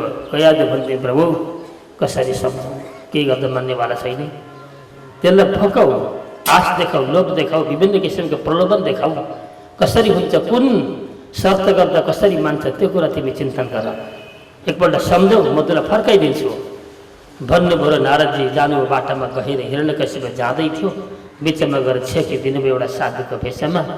उनले तुरुन्तै भन्यो, को हो तपाईँ, प्रश्न गरौँ। सन्तले भने, प्रभु म त एउटा साधु हुँ, अनि तपाईँ कता हिँड्नुभएको त भन्दा हिरण्यकश्यपले भन्यो, म भगवान ब्रह्मजीको तपस्या गर्न गएको। किन गर्छ तपस्या भन्दा वरदान पाउन। किन वरदान चाहियो? विष्णुलाई मार्नको लागि। विष्णु तिम्रो के गर्नु, मेरा भाइको वध गरेको छ। हेर ब्रह्मजीको तपस्या गरेर उनबाट पाएको वरदानले विष्णु मार्न सकिँदैन। ब्रह्माजी पनि के हुन् भन्दाखेरि प्रलयभित्रका भगवान हुन्। एकदम ब्रह्माजी पनि मरेर जान्छन्। बाबु तिम्रो कुरो थाहा छैन, ब्रह्माजी पनि 100 वर्ष पुगेपछि ब्रह्माजी पनि त्यो ठाउँ छोड्नुपर्छ अथवा देह पतन हुन्छ। ब्रह्मलोकभन्दा माथिको व्यक्तिको चिन्तन गर्नुपर्छ तिमीले। ब्रह्मलोकलाई भेदन गरेर जो माथि पुग्छ नि त्यो चाहिँ अजर अमर हुन्छ। ब्रह्मलोकसम्म पृथ्वी प्रलय हुँदा बाबु संसारसँगै प्रलय भएर जान्छ भने त्यस्ता मर्नेवाला भगवानको तपस्या गरेर तिमीलाई हुनेवाला केही छैन। तिमीले यस्तो परमात्माको तपस्या गर, जप गर, आराधना गर जो तिम्रो सदाको लागि होस् भने। अब कसो गर्नुपर्छ अब त्यो त मलाई पनि थाहा छैन, कुनको गर्नुपर्छ आफ्नै पत्नीलाई गएर सोधा, उनीहरूले सबै कुरो बताइदिन्छन्। मेरो पत्नीमा त्यस्तो के छ ज्ञान भन्दा ज्ञान छ, जाऊ पत्नीले गएर सोधा कसको जप गर्नुपर्छ, कसको तप गर्नुपर्छ भनेर हिरण्यकश्यपलाई नारदजीले फर्काइदिनु भयो। हो त प्रभु भन्नु फनक फर्केर आयो। उता आइसक्यो नारदजी, अघि यता आइसक्नुभयो। त्यति छिटो भक्तजन जहाँ भगवान भक्तको उद्धार गर्नुपर्छ नि, नारदजी टुप्लुको अघि त्यहाँ पुग्नुहुन्छ। हर क्षेत्रमा नारदजी नपुगेको ठाउँ छैन। नारदजी आउनुभयो, सम्झिनुहोस्, बस कृपा भयो त्यसको। जब भक्ति मातालाई समस्या पऱ्यो नारदजी टुप्लुक पुग्नुभयो। हर क्षेत्रमा राजालाई समस्या पऱ्यो, उहाँ हिजो चित्रकेतु राजाले नारदजी टुप्लुक पुग्नुभयो। मुक्ति दिन जानुभएको थियो, मुक्तिको ज्ञान दिन जानुभएको थियो। तर उनले सन्तान सन्तान सन्तान प्रभु सन्तान माग्यो, अन्तिम सन्तान पनि दिनुभयो। तर सन्तानबाट जब पश्चाताप भयो, उनलाई दुःख भयो, उनलाई फेरि नारदजी गएर अर्कोपल्ट मुक्तिको लागि तत्त्व ज्ञानको उपदेश गरेर संसारबाट वैरागी बनाइदिनु भयो। र नारदजीको कृपा हुनु नै संसारबाट पारगत हुनु त व्यक्तिले भक्तजन। र नारदजी पनि हिरण्यकश्यपलाई मुक्ति दिन चाहनुहुन्थ्यो। मोक्ष गतिको लागि उहाँले त्यस्तो किसिमको चरित्र गर्नुभएको थियो। फर्केर आयो नारदजी, अघि यताबाट आउनुभयो। आएर कयादुलाई भन्नुभयो, हे देवी तिम्रो पति आउँदैछ, अब तिमीले के भन्नु भन्दा तिम्रा पतिलाई कसरी हुन्छ, एक दुईपल्ट भए पनि भगवान्का नामहरू उच्चारण गरिदिनु, कृष्ण कृष्ण भन्दै लाउनु, राम भन्नु कोही बेला, अथवा जे हुन्छ तिम्रा पतिलाई तिमीले सक्यौ भने 2-4 दिनभित्रमा 108 पल्ट भगवान्को नाम जपाउन सक्यौ भने सम्झ तिम्रो पति जान्छ परमगति अथवा मरिसकेपछि मुक्ति भएर जान्छ। प्रभु त्यो भगवानको नाम त उच्चारण त के सुन्नै चाहँदैन। कसैले विष्णु विष्णु भन्नु कान थुनेर खोज्छ, मेरा पति पापीको नाम पर्नाटो काना भन्छ थुनेर खोज्छ भने अब त्यस्तो सुन्नै नमान्ने व्यक्तिलाई हे प्रभु एकपल्ट विष्णु भन् भन्दा कसरी भन्छन्? भन्नु पर्यो, तिमीले कसरी हुन्छ भनाउनु पर्यो भनेर नारदजी हिँड्नुभयो। हिरण्यकश्यप आइपुगिसके पश्चात गयाजुलाई सोधे उनले, देवी एउटा कुरा सुने मैले, तिमीले हरेक कुरो जानेको छ अरे कि लु भन त, ब्रह्माजीको तपस्याले कुनै काम बन्दैन अरे, बने पनि क्षणिक हुन्छ अरे, त्यसले गर्दा त्यहाँभन्दा माथिको कुन छ त्यस्तो किसिमको ईश्वर मैले तपस्या गर्नुपर्ने?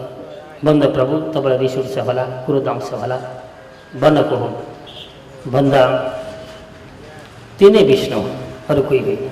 जसको तपाईँ विरोध गर्नुहुन्छ नि, जसलाई मार्नको लागि तपाईँ जानुभएको छ त्यही विष्णु हो, मुक्ति दिनेवाला अथवा शक्ति दिनेवाला, वरदान दिनेवाला, त्योभन्दा अर्को छैन। हो त्यसैलाई जप्नुपर्छ, त्यसैको नामको उच्चारण गर्नुपर्छ, त्यसैको जप तप गर्नुपर्छ। भन्दा हे पापिनी तैँले के बोलिस् नि भन्नु, कान थुनु भक्तजन। उच्चारण त किन गर्थ्यौ? पत्नीलाई गाली गरेर पापिनी भन्नु, तैँले पार लाउँदिनस्, म जान्छु, हो जे होस्। साधुले भनेको म पत्याउँदिनँ, म ब्रह्माजीकै गर्छु, ब्रह्माजीले मलाई वरदान दिन्छ भनेर गएर एउटा भने बस्छ तपस्या गर्न सुरु के गरेको छ। नारदजीले थाहा पाउनुभयो यो पापीले जप्दैन, यसलाई जति भने पनि जप्नेवाला छैन, यसलाई म केही नै गर्दा गराउँछु। नारदजी जानेबाट चरो बनेर भक्तजन रुखका टुप्पामा गएर बस्नुभयो। तल बसेर ओम ब्रह्मणे नमः, ओम ब्रह्मणे नमः जप्दै थियो। माथिबाट भगवानले ओम कृष्णाय नमः, ओम कृष्णाय नमः, ओम विष्णवे नमः, ओम विष्णवे भनिदिनु भयो।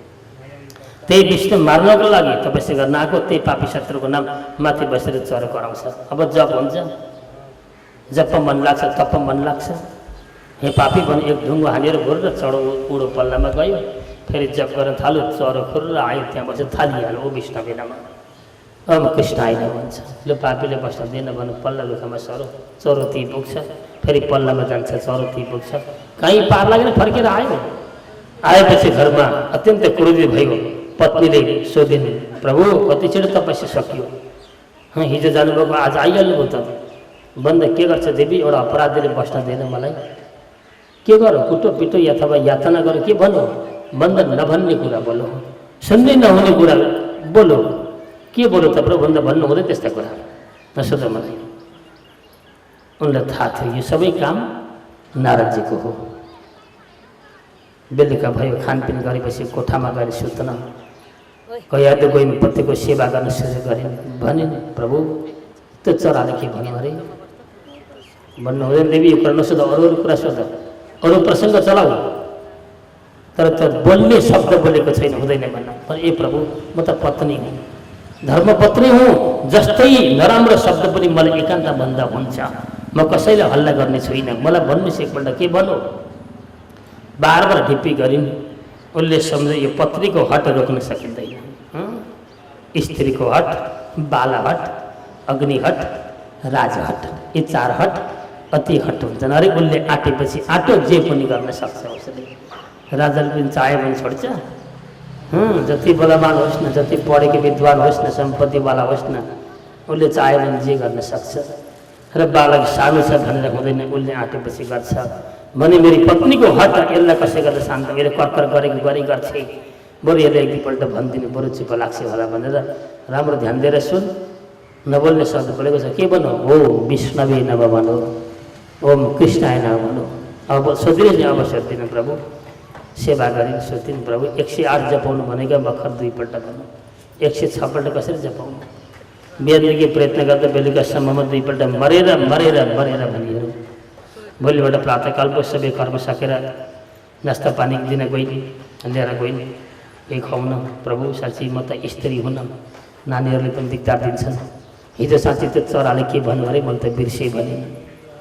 देवी बार बार सोध्छौ त्यस्तो कुरो, तिमीलाई हिजै मैले भनेको होइन, फेरि नसोधाइ भनेर। प्रभु बिर्से त के गर्नु, एकपल्ट भनिदिनुहोस् न। अब एकैपल्ट फेरि सोध्नेवाली छुइनँ भन्दा हर हट गरिसकेपछि उसै बन्दै जाऊ, फेरि सोधे पनि ठिक हुँदैन। अब 2 पल्ट भयो, ओम विष्णवे नमः भनौँ, बुझाउ भयो। प्रभु गइन्, फेरि बेलुका भयो, फेरि भन्छन् प्रभु साँच्ची त्यो चराले के भनेर मैले त बिर्सेँ। अब असह्य बोल्न सहन सकेन नबन्द। त्यसपछि गएर भगवान् नारदको कृपाले गर्दा उसले मनमा यस्तो आयो उसका मनमा, उसले भने देवी यता हो, यहाँ बस्यो ऊ त तलवार छ लिएर आऊ। यति लामो तलवार ल्याए, यहाँ राख। यसले के गर्छ भन्नु, प्रभु यसले जे पनि गर्छ पनि गर्दैन पनि, साहस छ भने उठाउँछ, प्रहार गर्छ कसैमाथि, साहस भएन म तलवार सुतिरहन्छ बसिरहन्छ केही पनि हुँदैन। त्यसै अब याद गर, अब जे गर्छ यो तलवारलाई गर्छ। तिम्रो शिरमाथि यो तलवार बज्रिन सक्छ। अब बार बार सोध्यो भने यहाँ बस, कतिपल्ट भन्छु म त्यतिपल्ट भनिदिन्छु, फेरि अर्कोपल्ट सोध्यो भने यही तलवार उठ्नेछ। अब अत्यन्त क्रोधित भयो, लु हुन्छ प्रभु, लु गन तिमी खोऱ्यो कतिपल्ट भनिदिन्छु भनौ। नभन्दै उसले ओम विष्णुवे नमः, ओम विष्णुवे नमः, ओम विष्णुवे नमः भन्दै भन्दै विष्णु विष्णु विष्णु विष्णु भन्दै गयो। कोही गन्दै गयो, 1 2 3 4 5 6 7 8 गन्दै गन्दै गयो, लगभग 200 भन्दा माथि पुग्यो। भनेको भनेछ। एकरो लागो मन अघि जबरजस्ती भए पनि परमात्माको नाम जपेपछि नि त्यसले तान्छ के, त्यो चुम्बकहरू त्यस्तो गर्छ। ईश्वरको नाम भनेको चुम्बक हो, जस्ता प्रकारले चुम्बकले फलामलाई तानिदिन्छ। फलाम भनेको तपाईँ हामी सबै पटमूर्ख व्यक्ति, चुम्बक भनेको ईश्वरको नाम हो, त्यसलाई जप्ने गर, जबरजस्ती भने जप, त्यसले अब खिच्छ, तिमीलाई बाध्यता भएर तान्दछ। 108 पल्ट जपाउनु उनको सङ्कल्प थियो। 200 भन्दा माथि कटिसक्यो, छोड्दैन। विष्णु विष्णु विष्णु भनेको बनेको लाग्यो अब पागलको भाँति। कही आदमीले भने भयो प्रभु, भयो भयो भयो अब भयो, रोकिने भयो भयो। ल फेरि सोध्यो भने यही तलवार उठ्छ। अब जे गर्नुपर्छ यसरी गर्छ। प्रभु मलाई चाहिँदैन अब तपाईँको नाम, मेरो सङ्कल्प थियो पुरा भइ जानुहोस्। अब भक्तजन गए, हिरण्यकश्यप जङ्गलमा गएर कमनी गरेर तपस्या गर्न थाले। अब त्यो चरो पनि आएन, विघ्न बाधक पनि बनेन, न शत्रु आयो। आनन्द प्रकारले ब्रह्मजीको तपस्या गर्न थाले। गर्दै गर्दै गए, यतापट्टि गएर कैयादु बसेकी थिइन्, पति तपस्या गर्न गएका छन्। कयौँ वर्ष बितिसक्यो, कयौँ सहयोग फर्केर आउँदैनन्। यता इन्द्र महाराजले थाहा पाए यही मौका हो, हिरण्यकश्यप जङ्गलमा गएको छ तपस्या गरेर, त्यो मेरो शत्रु हो भने यतापट्टि गएर उसका राज्य मैले आक्रमण गर्नुपर्छ भन्दै इन्द्रजी आए। इन्द्र महाराज आएर के गरे, कैयादुलाई पकडे लिएर गई, अपहरण गरे।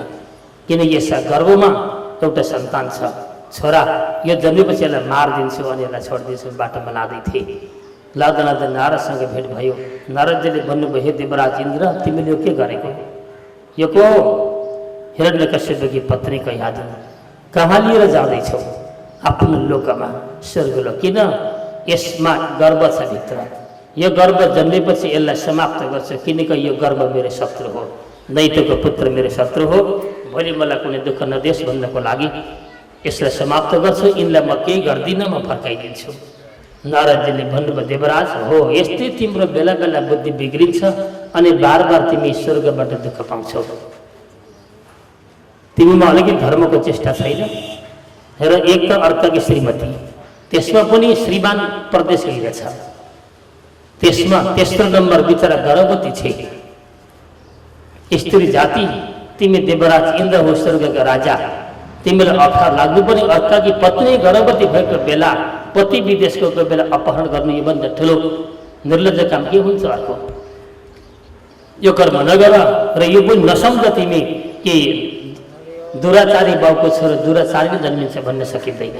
सदाचारी पनि हुन सक्छ, बाउका सबै गुण सन्तानमा जान्छन् भन्न सकिँदैन। यस्तो कर्म नगर, कलङ्कित हुने कर्ममा हात नलगाऊ। हे देवराज, फर्केर जाऊ, तिमीलाई म सबै कुरा सत्य बताउँछु। यसबाट जन्मिनेवाला सन्तान तिम्रो भक्त बन्ने छ, दैत्य दुराचारी कदापि बन्ने छैन। नारदले रोकिदिनु भयो। नभन्दै इन्द्रले छोडेर लागे। कैयादुलाई नारदले भन्नुभयो, देवी जाऊ राज्य भन्दा प्रभु म जान्छु नि, भोलि फेरि इन्द्र आउँछ, म लान्छ समातेर, मेरो पति कहिले फर्केर आउने हुन् थाहा छैन भने हजुरले मलाई रक्षा गर्नुहोला भन्दै भगवान् नारदजीले कैयादुलाई साथमा लिएर जानुभयो। राजन आफ्नो आश्रममा राख्नुभयो। आफ्नो माताको तरहमाको सेवा गर्नुभयो र सेवा गर्दै जाँदा बेलुका नारदजी के गर्नुहुन्थ्यो? भागवती कथाको चर्चा गर्नुहुन्थ्यो, भगवान्को दिव्य कथाको वाचन गर्नुहुन्थ्यो। कैयादु बसेर सुनिरहन्थिन्, भक्तजन सुनिरहन्थिन्, बडा ध्यानमग्न हुन्थिन्। मन पवित्र थियो उनको, भगवान्की भक्तानी थिइन्, परमात्मा विश्वास थियो उनलाई। नभन्दै नारदले भनेका ती कथा भक्तजन गर्भको त्यो बच्चाले सुनिरहन्थ्यो, भित्रको बच्चाले सुनिरहन्थ्यो। मन पवित्र भएपछि त्यो बच्चा पनि पवित्र हुन्थ्यो र प्रत्येक दिन कथा बाँच्नुहुन्थ्यो नारदजी। गर्भवती भएकी कैयादु सुनिरहन्थिन्, चिन्तन गरिरहन्थिन्, मनन गरिरहन्थिन्, परन्तु स्त्री स्वभाव उनले जति सुने पनि बिर्सेर गइन्। परन्तु नारदजीको सत्सङ्गले गर्दा, नारदजीका प्रभावले गर्दा के भयो, त्यो भित्रको दैत्य बच्चा पनि के भयो, भगवानको भक्तमा गएर परिणत भयो भित्रभित्रै। यस्तो भएर जन्मिन्छ। पछि 9 समय बित्दै गयो। 9 महिना पछाडि के भयो, उही नारदजीको आश्रममा एउटा सन्तानले जन्म दियो कैयादुका गर्भदेखि। नारदजीले उसको जातक कर्म संस्कार आदि गराइदिनु भयो, नामकरण कर्म गराइदिनु भयो, जसको नाम राख्नुभयो नारदजीले प्रह्लाद।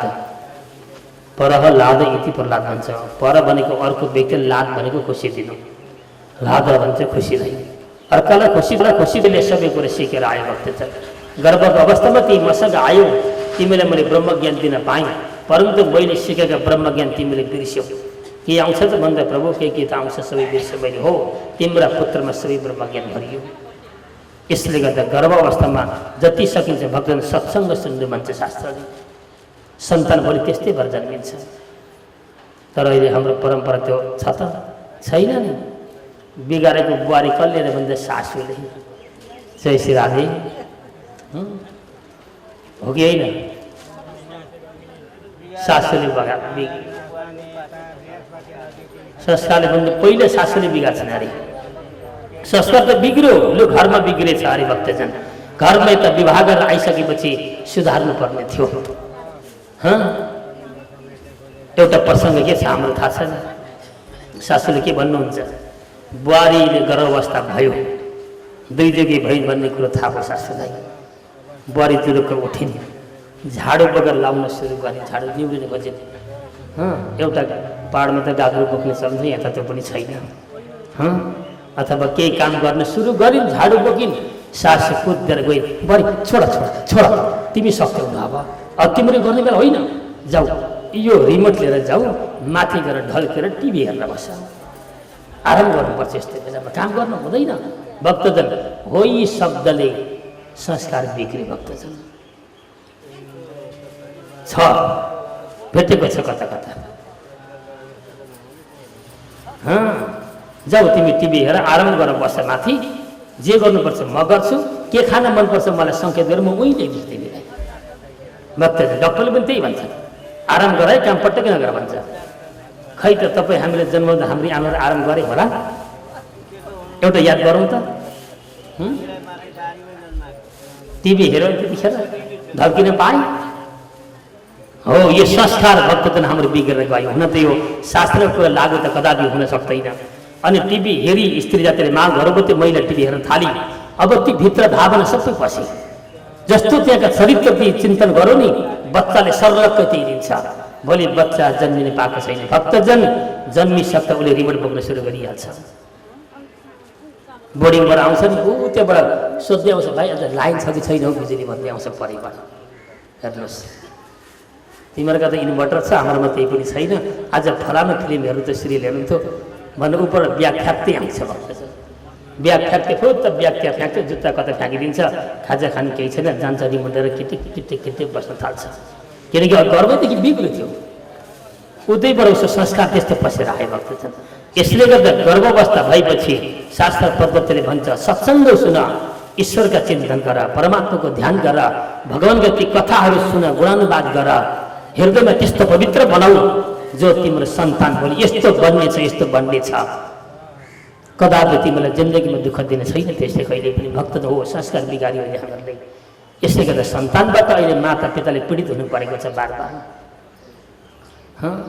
छोराले के गर, आमालाई सरक्क लग वृद्ध आश्रम राखिदियो भक्तजन। आमा यहाँ बस्ने आजबाट, तिम्रो घरमा काम छैन भन्यो।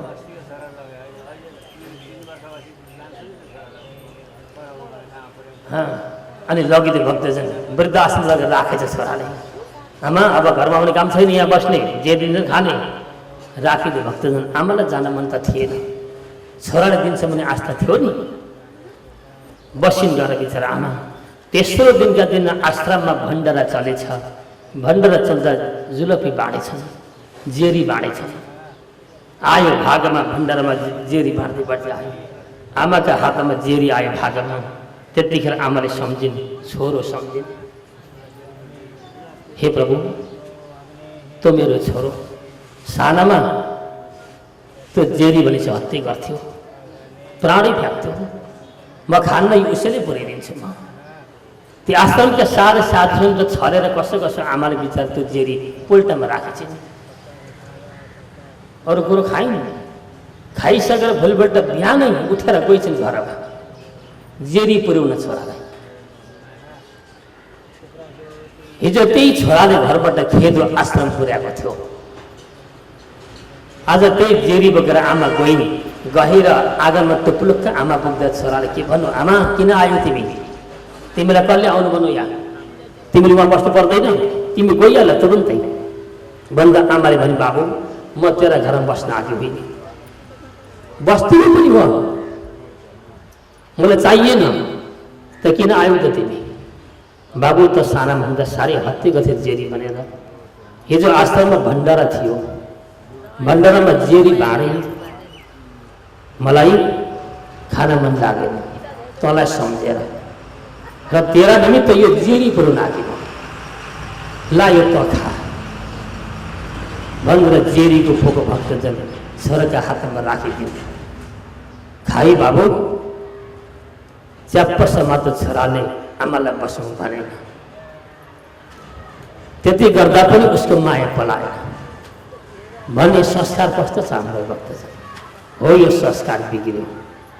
त्यसैले हो अहिले मातापिताका भएका छोरो पढाउने के भन्दा इन्जिनियर डाक्टर पढाउने संस्कार कहिले पढाएन मान्छे।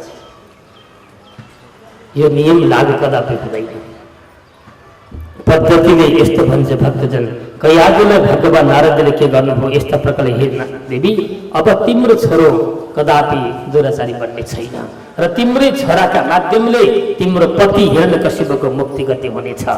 यस्तो संस्कार सिकाएर भगवानको परम भक्त ब्रह्मज्ञानी भोलानाथजीले पठाइदिनु भयो।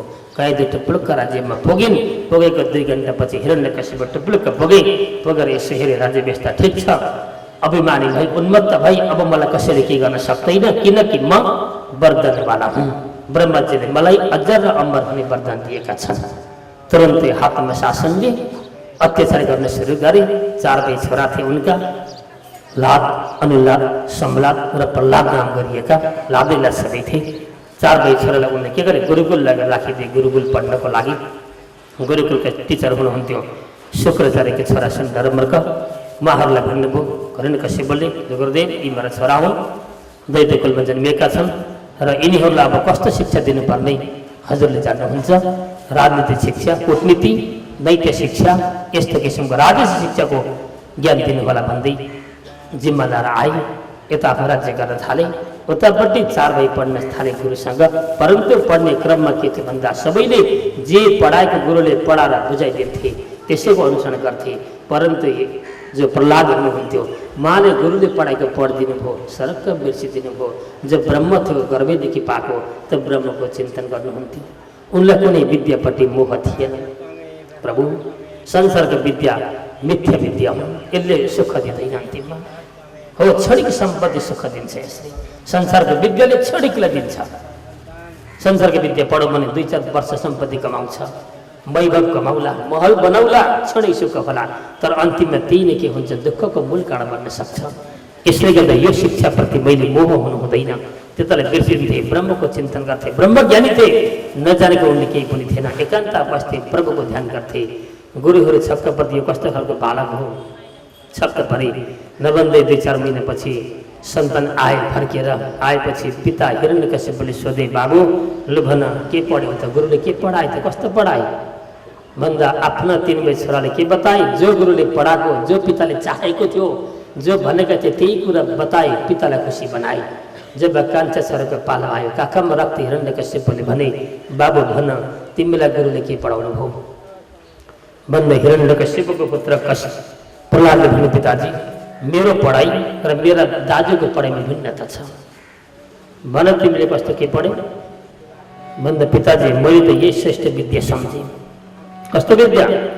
तस्सादु मन्ने सुरपरियते हिराम सदा समुद्रेक नदिया मसत ग्रहात प्रबल तो समझे हित्वात्मपातम गृहमंडकोपम बनोगतो यत हरिमाश्रयेत।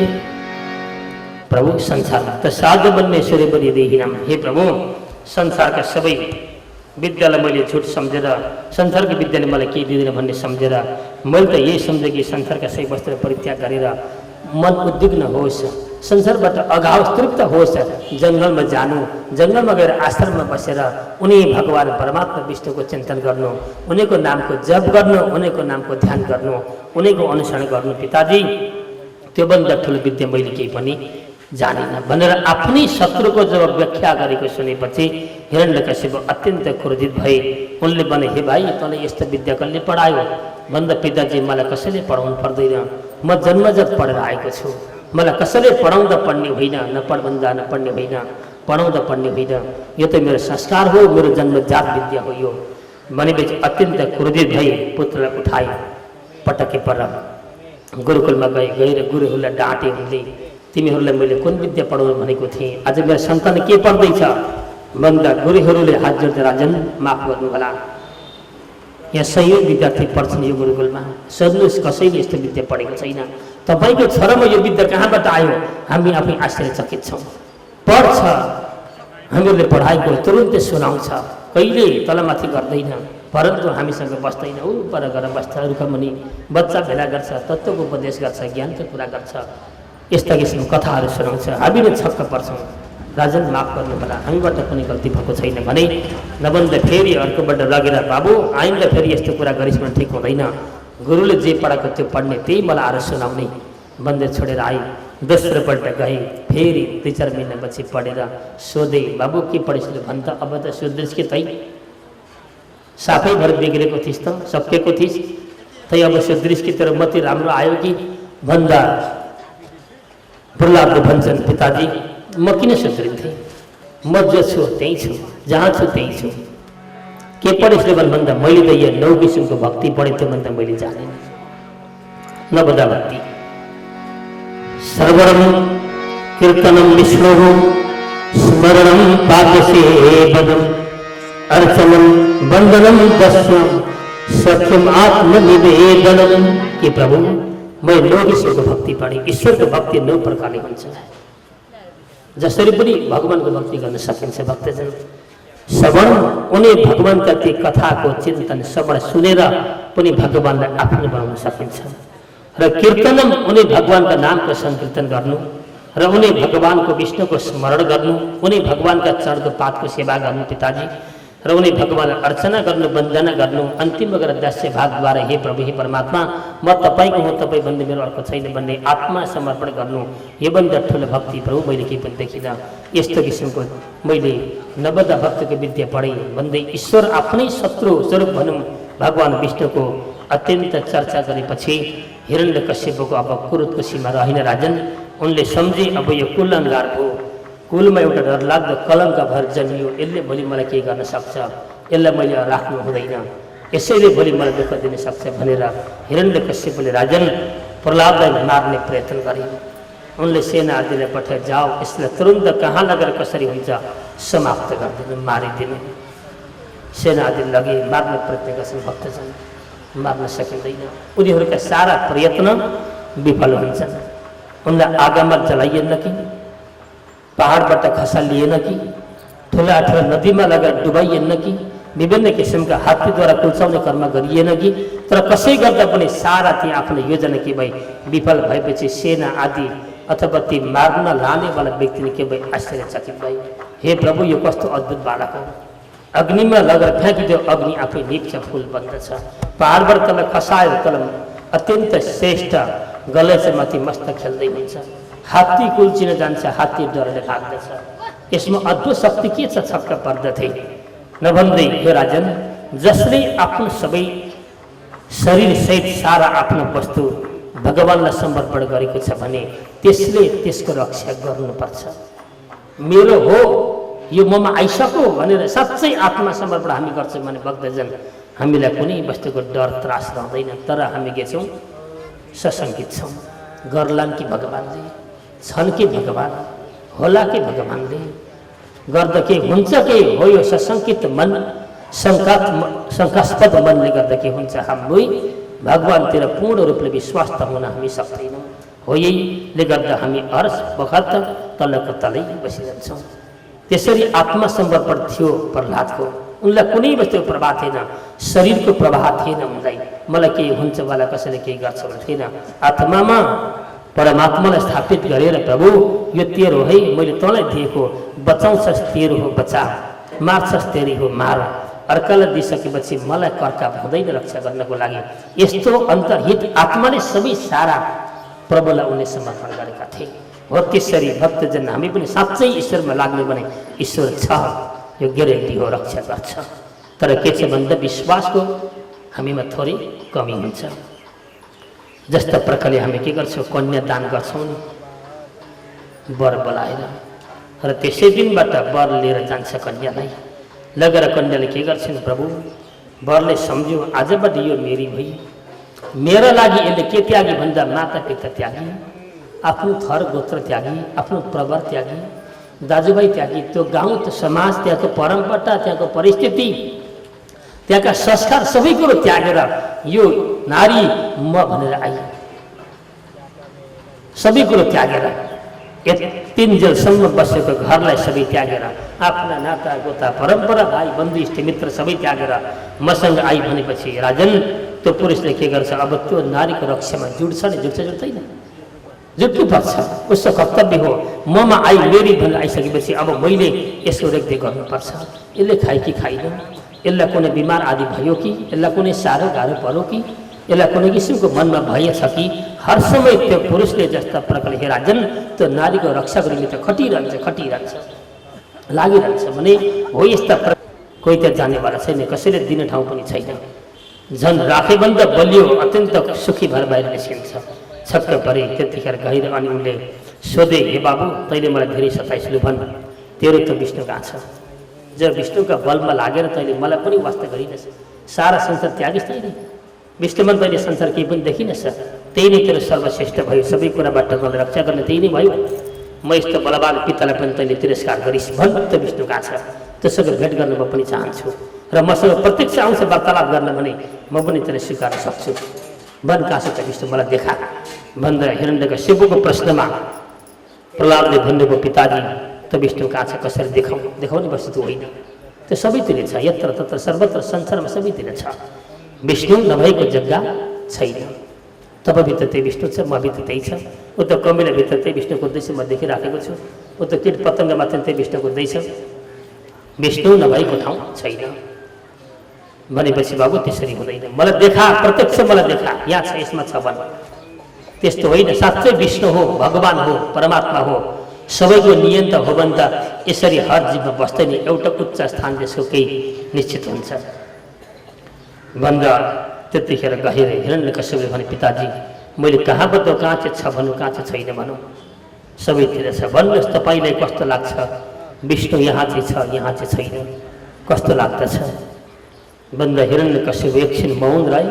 त्यसपछि गएर उनले भने, पिताजी बाबु हे पुत्र सुन, यदि तेरो विष्णु छ भने के यो खम्बाभित्र पनि छ भन्ने आफ्नै दरबारको एउटा सिमण्टको निर्जीव खम्बालाई लक्षित गर्दै उनले बताएपछि त्यति गएर भगवानका भक्त प्रहलादलाई मनमा सशङ्कित भयो। उनले मनमा चिन्तन गर्दै सोच्नुभयो, हे प्रभु यो त निर्जीव हो, यहाँभित्र हजुरको वास छ कि छैन भन्न सक्दिनँ म। यदि सजीव थियो भने म हो परमात्मा यहाँ पनि छ भन्दथे म, तर यसमा हजुर हुनुहुन्छ हुनुहुन्न, परन्तु मेरो वचन सत्य होस् र मेरा पिताजीलाई पनि विश्वास त होस्। यसले गर्दा हजुरलाई म के भन्छु भन्दा यहाँ पनि भगवान छन् भन्छु, हजुर मेरो वचन सत्य गर्न र मेरा पिताजीलाई विश्वास गर्नको लागि हजुर यीबाट प्रकट भइदिनु होला भनेर हे राजन प्रहलादले के भन्नुभयो, हाँ पिताजी विष्णु त्यहाँ पनि छ, त खम्बाभित्र पनि बसेको छ भन्ने बित्तिकै अत्यन्त आवेशमा आएर हिरण्यकश्यपले के गरे, तलब आफ्नो गदा उठाए, हे पापी विष्णु मेरै घरभित्र छिपेर लुकेर मेरै पुत्रलाई उचालेर म माथि विरोध गराउने, मेरा घरमा द्वन्द्व झगडा मचाउने, त पापी विष्णु मलाई सम्झी म भगवान ब्रह्मद्वारा तपस्या प्राप्त गरेर आएको व्यक्ति हुँ, अब मेरो पुरुषार्थ कति देख्छस् भनेर आफ्नो विशाल गदालाई उठाउँदै राजन खम्बामाथि प्रहार गरे। एकपल्ट प्रहार के गरेका थिए, खम्बा चूर्ण चूर्ण भयो अरे र लडो भुइँमा खम्बा। त्यहीँबाट भगवान्ले के गर्नुभयो, आफ्ना भक्तको वचनलाई सिद्ध गर्न।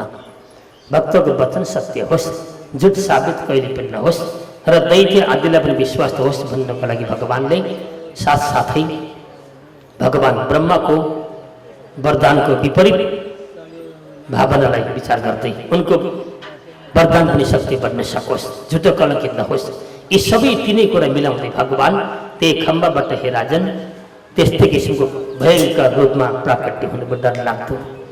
जो आधा शरीर मानवको, आधा शरीर पशुको भएर दुई रूपमा भगवान प्राकट्य हुनुको डर लाग्दो शरीर गर्दै, जसले हामी के रूप भन्छौँ भन्दा नृसिंह भन्ने गर्छौँ। नृ भनेको मानव, सिंह भनेको पशु। नृसिंहको रूपमा भगवानले डर लाग्दो आकृति लिएर त्यहाँबाट निस्किनु भयो। त्यतिखेर गएर हिरण्यकश्यप आत्ते तुरुन्तै भाग्न आँटे र त्यसै बेलामा आकाशबाट देवी देवताहरूले फुलको वर्षा गराउँदै राजन जयकारको ध्वनि लगाएर भने, हे भगवान प्रभु तपाईँ वास्तवमा निराकार हुनुहुन्छ। हुँदाहुँदै आज यस्ता यस्ता रूपमा तपाईँको यो प्राकट्य हामी के देख्दैछौँ। तपाईँको जय होस्, मङ्गल होस् भन्दै देवताले पनि भक्तजन स्तुति गाए अथवा स्वस्ति वाचन पूर्वक जयकारको ध्वनि लगाए। बोले नृसिंह भगवानको, आनन्द कन्न भगवानको। र जब भगवान नृसिंह अवतारमा आउनुभयो, आइसके पश्चात गएर हिरण्यकश्यप डरले भागाली पर्तिसम्म डरलाग्दो स्वरूप देखेर तुरन्तै सम्झे। त्यतिखेर गएर म किन भाग्ने, मलाई त भगवान ब्रह्माले दिएको वरदान छ, किनकि म मर्दिनँ, म जन्मिन्न अथवा अजर अमर छु, म अवेद्य छु, मलाई कसैले मार्न सक्दैन। फनक्क फर्केर आए, गदा उठाई भगवान नृसिंहले गएर च्याप्प गदा समात्नु, खोसेर फ्याँकिदिनु भयो। एकपल्ट गलामा समाएर पटक्नु भुइँमा, आधा शरीरको बल समाप्त भयो, च्याप्प समात्नु भयो। अनि उसले भन्नु त को होस् प्रश्न गरौँ। भगवानले भन्नु, बाबु तेरो मृत्युमै हुँ, विष्णुमै हुँ, विष्णु तै होस् त भन्दा मै हुँ, तेरो भाइ मार्नेवाला मै हुँ, हिरण्याक्ष मार्नेवाला, र आज तँलाई मार्न पनि मै आएको हुँ। र मेरा निमित्त तैँले कति कठिन तपस्या गरिस् मलाई मार्नको लागि, मेरा भक्तमाथि कति अत्याचार गरी, साधु सन्तमाथि कति दुःख दिष्ट सम्झी एकपल्ट भन्दै भगवान नृसिंहले च्याप्प समात्नु गलामा, भुइँमा पटक्नुभयो। अर्कोपल्ट शरीरको लगभग सबै शक्ति समाप्त भएर गयो अनि भुइँमा असह्य भरत राखिदिनु भयो। त्यतिखेर उसले के बोल्यो, म त मर्दिनँ, कसरी मार्छस् मलाई। भगवानले घिसार्दै ल्याउनु भयो, आफ्ना ढोकाका त्यही दरबारका ढोकामा राख्नुभयो आफ्ना काखमाथि र भन्नुभयो, भन भाइ त किन मर्दैनस्। हिरण्यकश्यपले भन्यो, मलाई ब्रह्माजीले वरदान दिएको छ। कस्तो वरदान? म राति पनि मर्दिनँ, दिउँसो पनि मर्दिनँ। हेर अहिले कुन समय हो, यो साँझको समय, न राति न दिउँसो, त चुकिस्। त्यतिखेर तैँले भन्नु पर्थ्यो, बरु साँझमा नि मर्दिनँ है भन्नु पर्थ्यो, थाहा पाइनस्। अर्को वरदान, म आकाशमा नि मर्दिनँ, धरतीमा नि मर्दिनँ। त कहाँ छस् हेर त एकपल्ट, भगवानका काखमाथि, सकिस् न होला। अर्को कुरो, शस्त्र अस्त्रद्वारा मृत्यु हुँदैन। मेरो हातमा केही शस्त्र अस्त्र हात हतियार छ, यी नङ्नै त्यसलाई काफी हुन्छ। यति लामा लामा नाम छ भगवान्का, तँलाई यसरी म समाप्त गर्छु, त्यहाँ पनि त चुकिस्। अर्को भन्न, भगवान ब्रह्माले सृष्टि गरेका चराचर जीव समूहद्वारा मेरो मृत्यु हुँदैन। मलाई राम्रो हेरे एकपल्ट, अहिलेसम्म ब्रह्माजीले यस्तो जीव सृष्टि गरेका थिए, कहीँ भेटेको छ छैन। आधा शरीर मेरो मानवको छ, आधा शरीर मेरो सिंहको छ, जनावरको छ, त्यहाँ पनि त चुकिस्। अर्को के थियो भन्दा म बाहिर पनि मर्दिनँ, भित्र पनि मर्दिनँ, न त बाहिर न भित्र, तेरै ढोकाको बिचमा छस्। बाबु तेरो कुनै पनि ब्रह्माजीले दिएका ती वरदान काम लागेनन् र आज तैँले मर्नुपर्छ भन्दै अत्यन्त क्रोधित हुँदै भगवान नृसिंहले राजन हिरण्यकश्यपको के गर्नुभयो, पेटमा ती नङ्ग्रा गरेर खप्प गाड्नुभयो। एकपल्ट चिथर्नुभयो, पेटलाई दुई फ्याक बनाइदिनु भयो, भित्रका आन्द्रा झिकेर सन्तर्पमा छरिदिनु भयो डरलाग्दो गरी। त्यतिखेर उसले मर्ने बेलामा के भन्यो, विष्णु विष्णु विष्णु भन्यो। अन्तिम हेर्दै हेर्दै दिव्य ज्योति निस्क्यो, भगवान नृसिंहमा गएर समाहित भयो। त्यतिखेर किन त्यो नाम आयो त भन्दा जबरजस्ती जपाएकी थिइन् कही हात हुँदै। एक अर्को कुरो के थियो भन्दा जसरी भए पनि विष्णुको नाम उसले लिएको थियो। त्यसले गर्दा तिमी जसरी हो जप नाम चाहिँ रिसले जप, खुसले जप, केही पाउने आशाले जप, चाहे कसैले भनिहालो जपिदिउँ न त भनेर जप, वा कसैको कर्कापमा लागेर जप, तर नाम जप, नाम जप्नुपर्छ। नाम नजपिकन तिम्रो कल्याण छैन। नबन्ने हिरण्य कश्यपना पदित राजन मुक्ति भएर गयो। त्यसपछि भगवान नृसिंहले प्रहलाद अभय दान दिने वरदान दिनुभयो। प्रहलादले धेरैवटा स्तुति गरेर भगवानलाई प्रसन्न पार्नुभयो, कुरो शान्ति गराइदिनु भयो। त्यहाँ चाहिँ आफ्नो जीवन उहाँले समाप्त गरिदिनु भयो, अथवा देह यो पञ्चभौतिक शरीर त्यागेर अन्तिममा गएर उहाँले संसारबाट भगवानको धामलाई उहाँले प्राप्त गर्नुभयो। राजन हो यस्तो किसिमको सुखदेव स्वयं भन्नुहुन्छ, राजन यो सप्तम स्कन्धमा तिमीले मैले यिनै कुराको थरी चर्चा गरेँ र अन्तिममा गएर मानव धर्मको चर्चा गरिएको छ। जम्मा 4वटा आश्रम छन् राजन। ती 4 आश्रम मध्येको सर्वश्रेष्ठ आश्रम भनेको गृहस्थी आश्रम हो। गृहस्थी आश्रमले के छ भन्दा अरू 3 आश्रम बचाएको हुन्छ। गृहस्थी आश्रम छैन भने अरू आश्रम पनि मर्दछन् राजन। यसले गर्दा सबभन्दा छिटो मुक्ति हुने आश्रम भनेको गृहस्थी आश्रम हो राजन। र यसले अपनाउनु पर्छ। गृहस्थी आश्रममा गृहस्थीले 2-4वटा गल्ती गर्यो भने पनि भगवानले क्षमा गरिदिनुहुन्छ, किनकि त्यसले सबै आश्रमको निम्ति गर्नुपर्ने भएको हुनाले सानातिना उबाट त्रुटि हुन सक्छन्। त्यसले गर्दा राजा सक्दैन। कलियुगको अन्त्य हुँदै गएपछि राजन र अन्तिममा सर्वश्रेष्ठ आश्रम भनेको गृहस्थी आश्रम हो। र त्यहाँ रहेर उसले के गरोस्, आफ्नो धर्मको पालना गरोस्, आफ्नो बडा आश्रम धर्म रहोस्, आफ्नो आश्रमलाई कदापि नत्याग उसले त्याग नगरोस्। र 4 वर्णमा रहेर आफ्नो आफ्नो वर्णको संस्कारमा हुर्किन सक्नु नै मुक्तिको साधन हो राजन। न कि शास्त्रले पक्षपात गर्न खोजेको होइन राजन। त ब्राह्मण, त क्षेत्री, त वैश्य, त शूद्र शास्त्रले हो छुट्याउँछ, तर वर्ण धर्म आश्रम आफ्नो ठाउँमा छ। हिंसा कसैले नगर, अपहेलना कसैलाई पनि नगर, तिरस्कार नगर, आफ्ना आश्रममा रहेर उसले ती कर्म गर्न सक्नु, तीबाट मुक्ति भएर जान्छ भनिएको छ। न कि म शूद्र हुँ, म ब्राह्मण भएर ब्राह्मण आश्रममा गएर कर्म गर्छ भन्दा राजन त्यो पतन भएर जान्छ। शूद्रले शूद्री आश्रममा गएर कर्म गर्नुपर्छ, क्षेत्रीले क्षेत्रीय धर्ममा रहेर कर्म गरोस्, तीबाट मुक्ति भएर जान्छ। वैश्यले वैश्यकै धर्ममा वैश्यकै संस्कारमा रहेर कर्म गर्नुपर्छ र ब्राह्मणले ब्राह्मणत्वमै रहेर कर्म गर्न सक्नु नै त्यसैको मुक्तिको बाटो हो। न कि आश्रम बदलेर, वर्ण धर्म बदलेर एक धर्मदेखि अर्को धर्ममा गएर त्यहाँबाट मुक्ति हुन्न सक्छु भन्न खोज्ने राजन पतनको कारण हो। त्यसले पतन गराउँछ। यसले गर्दा 4 धर्मलाई अत्यन्त विश्वास गरेर 4 धर्मको सेवा गर्दै आफ्नो आफ्नो धर्ममा रहेर जीवले कर्म गरून्, आफ्नो आश्रम नछोडुन्, आफ्नो कर्तव्य कर्तव्य नछोडुन्, त्यहीबाट के हुन्छ जीव मुक्ति भएर जान्छ भनेर यस्ता प्रकारले मोक्षको धर्मको साधन नै गृहस्थी जीवन है भनेर भक्तजन यो सप्तम स्कन्धको अन्तिममा बताइएको छ। 20 कुरा थिए, समयले साथ दिन सकेन। यति बुझ्नुपर्छ, हामी मानव हौँ, हाम्रो कर्तव्य यो हो, हाम्रो धर्म यो हो, हाम्रो आश्रम यो हो, हाम्रो बडा आश्रम धर्म यो हो, यसमा रहनुपर्छ भन्ने सबैले ज्ञान बन्न सक्यो र त्यसैभित्र रहेर कर्म गर्न सक्यो भने हामी स्वत सिद्ध अहिले मुक्ति हुन्छ। तर अब यो कानुनमा छैन, हाम्रो यहाँ बोल्ने मात्रै भक्तजन। अब त सबैतिर बराबर त्यस्तै घोषणा आए पनि आफ्नो कर्तव्य गर्न पाइन्छ, किनकि स्वतन्त्र धर्म छ अहिले निरपेक्ष भनेको आफ्नो धर्म आफूले मान्न पाउने त्यस्तो बनाएको छ नि त अहिले। स्वतन्त्र धर्म आफूले मान्न पाउने, कसैले हस्तक्षेप गर्न नपाउने, त्यही त निरपेक्ष भनेको के हो त्यो? खै त्यसको अर्थ के म त जान्दिनँ। र हो यस्तो प्रकारले आफ्नो धर्म रहौँ, धर्म परित्याग नगरौँ, धर्म नबदलौँ, संस्कार नबदलौँ, आफूमा जुनमा जन्मियो जुन आश्रममा रह्यौँ त्यसलाई अगाल्नु, त्योभन्दा ठुलो श्रेष्ठ अरू केही पनि होइन भनेर हो यस्ता प्रकारले भगवानले बताउनु भएको छ। भक्तजन यिनै वस्तुको चिन्तन गर्दै हामीले यो सप्तम स्कन्ध समाप्त गऱ्यौँ। अब अष्टम स्कन्धमा हामी प्रवेश गर्दैछौँ।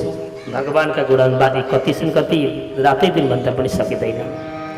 कृष्ण कृष्ण भगवान हामी जिन्दगीको कोही छैन भरोसा, आयो हाम्रो जाँदैछ सधैँ जीवन हाम्रो फर्केर आउँदैन, आयो हाम्रो जाँदैछ सधैँ जीवन हाम्रो आउँदैन, जीवन हाम्रो फर्केर आउँदैन।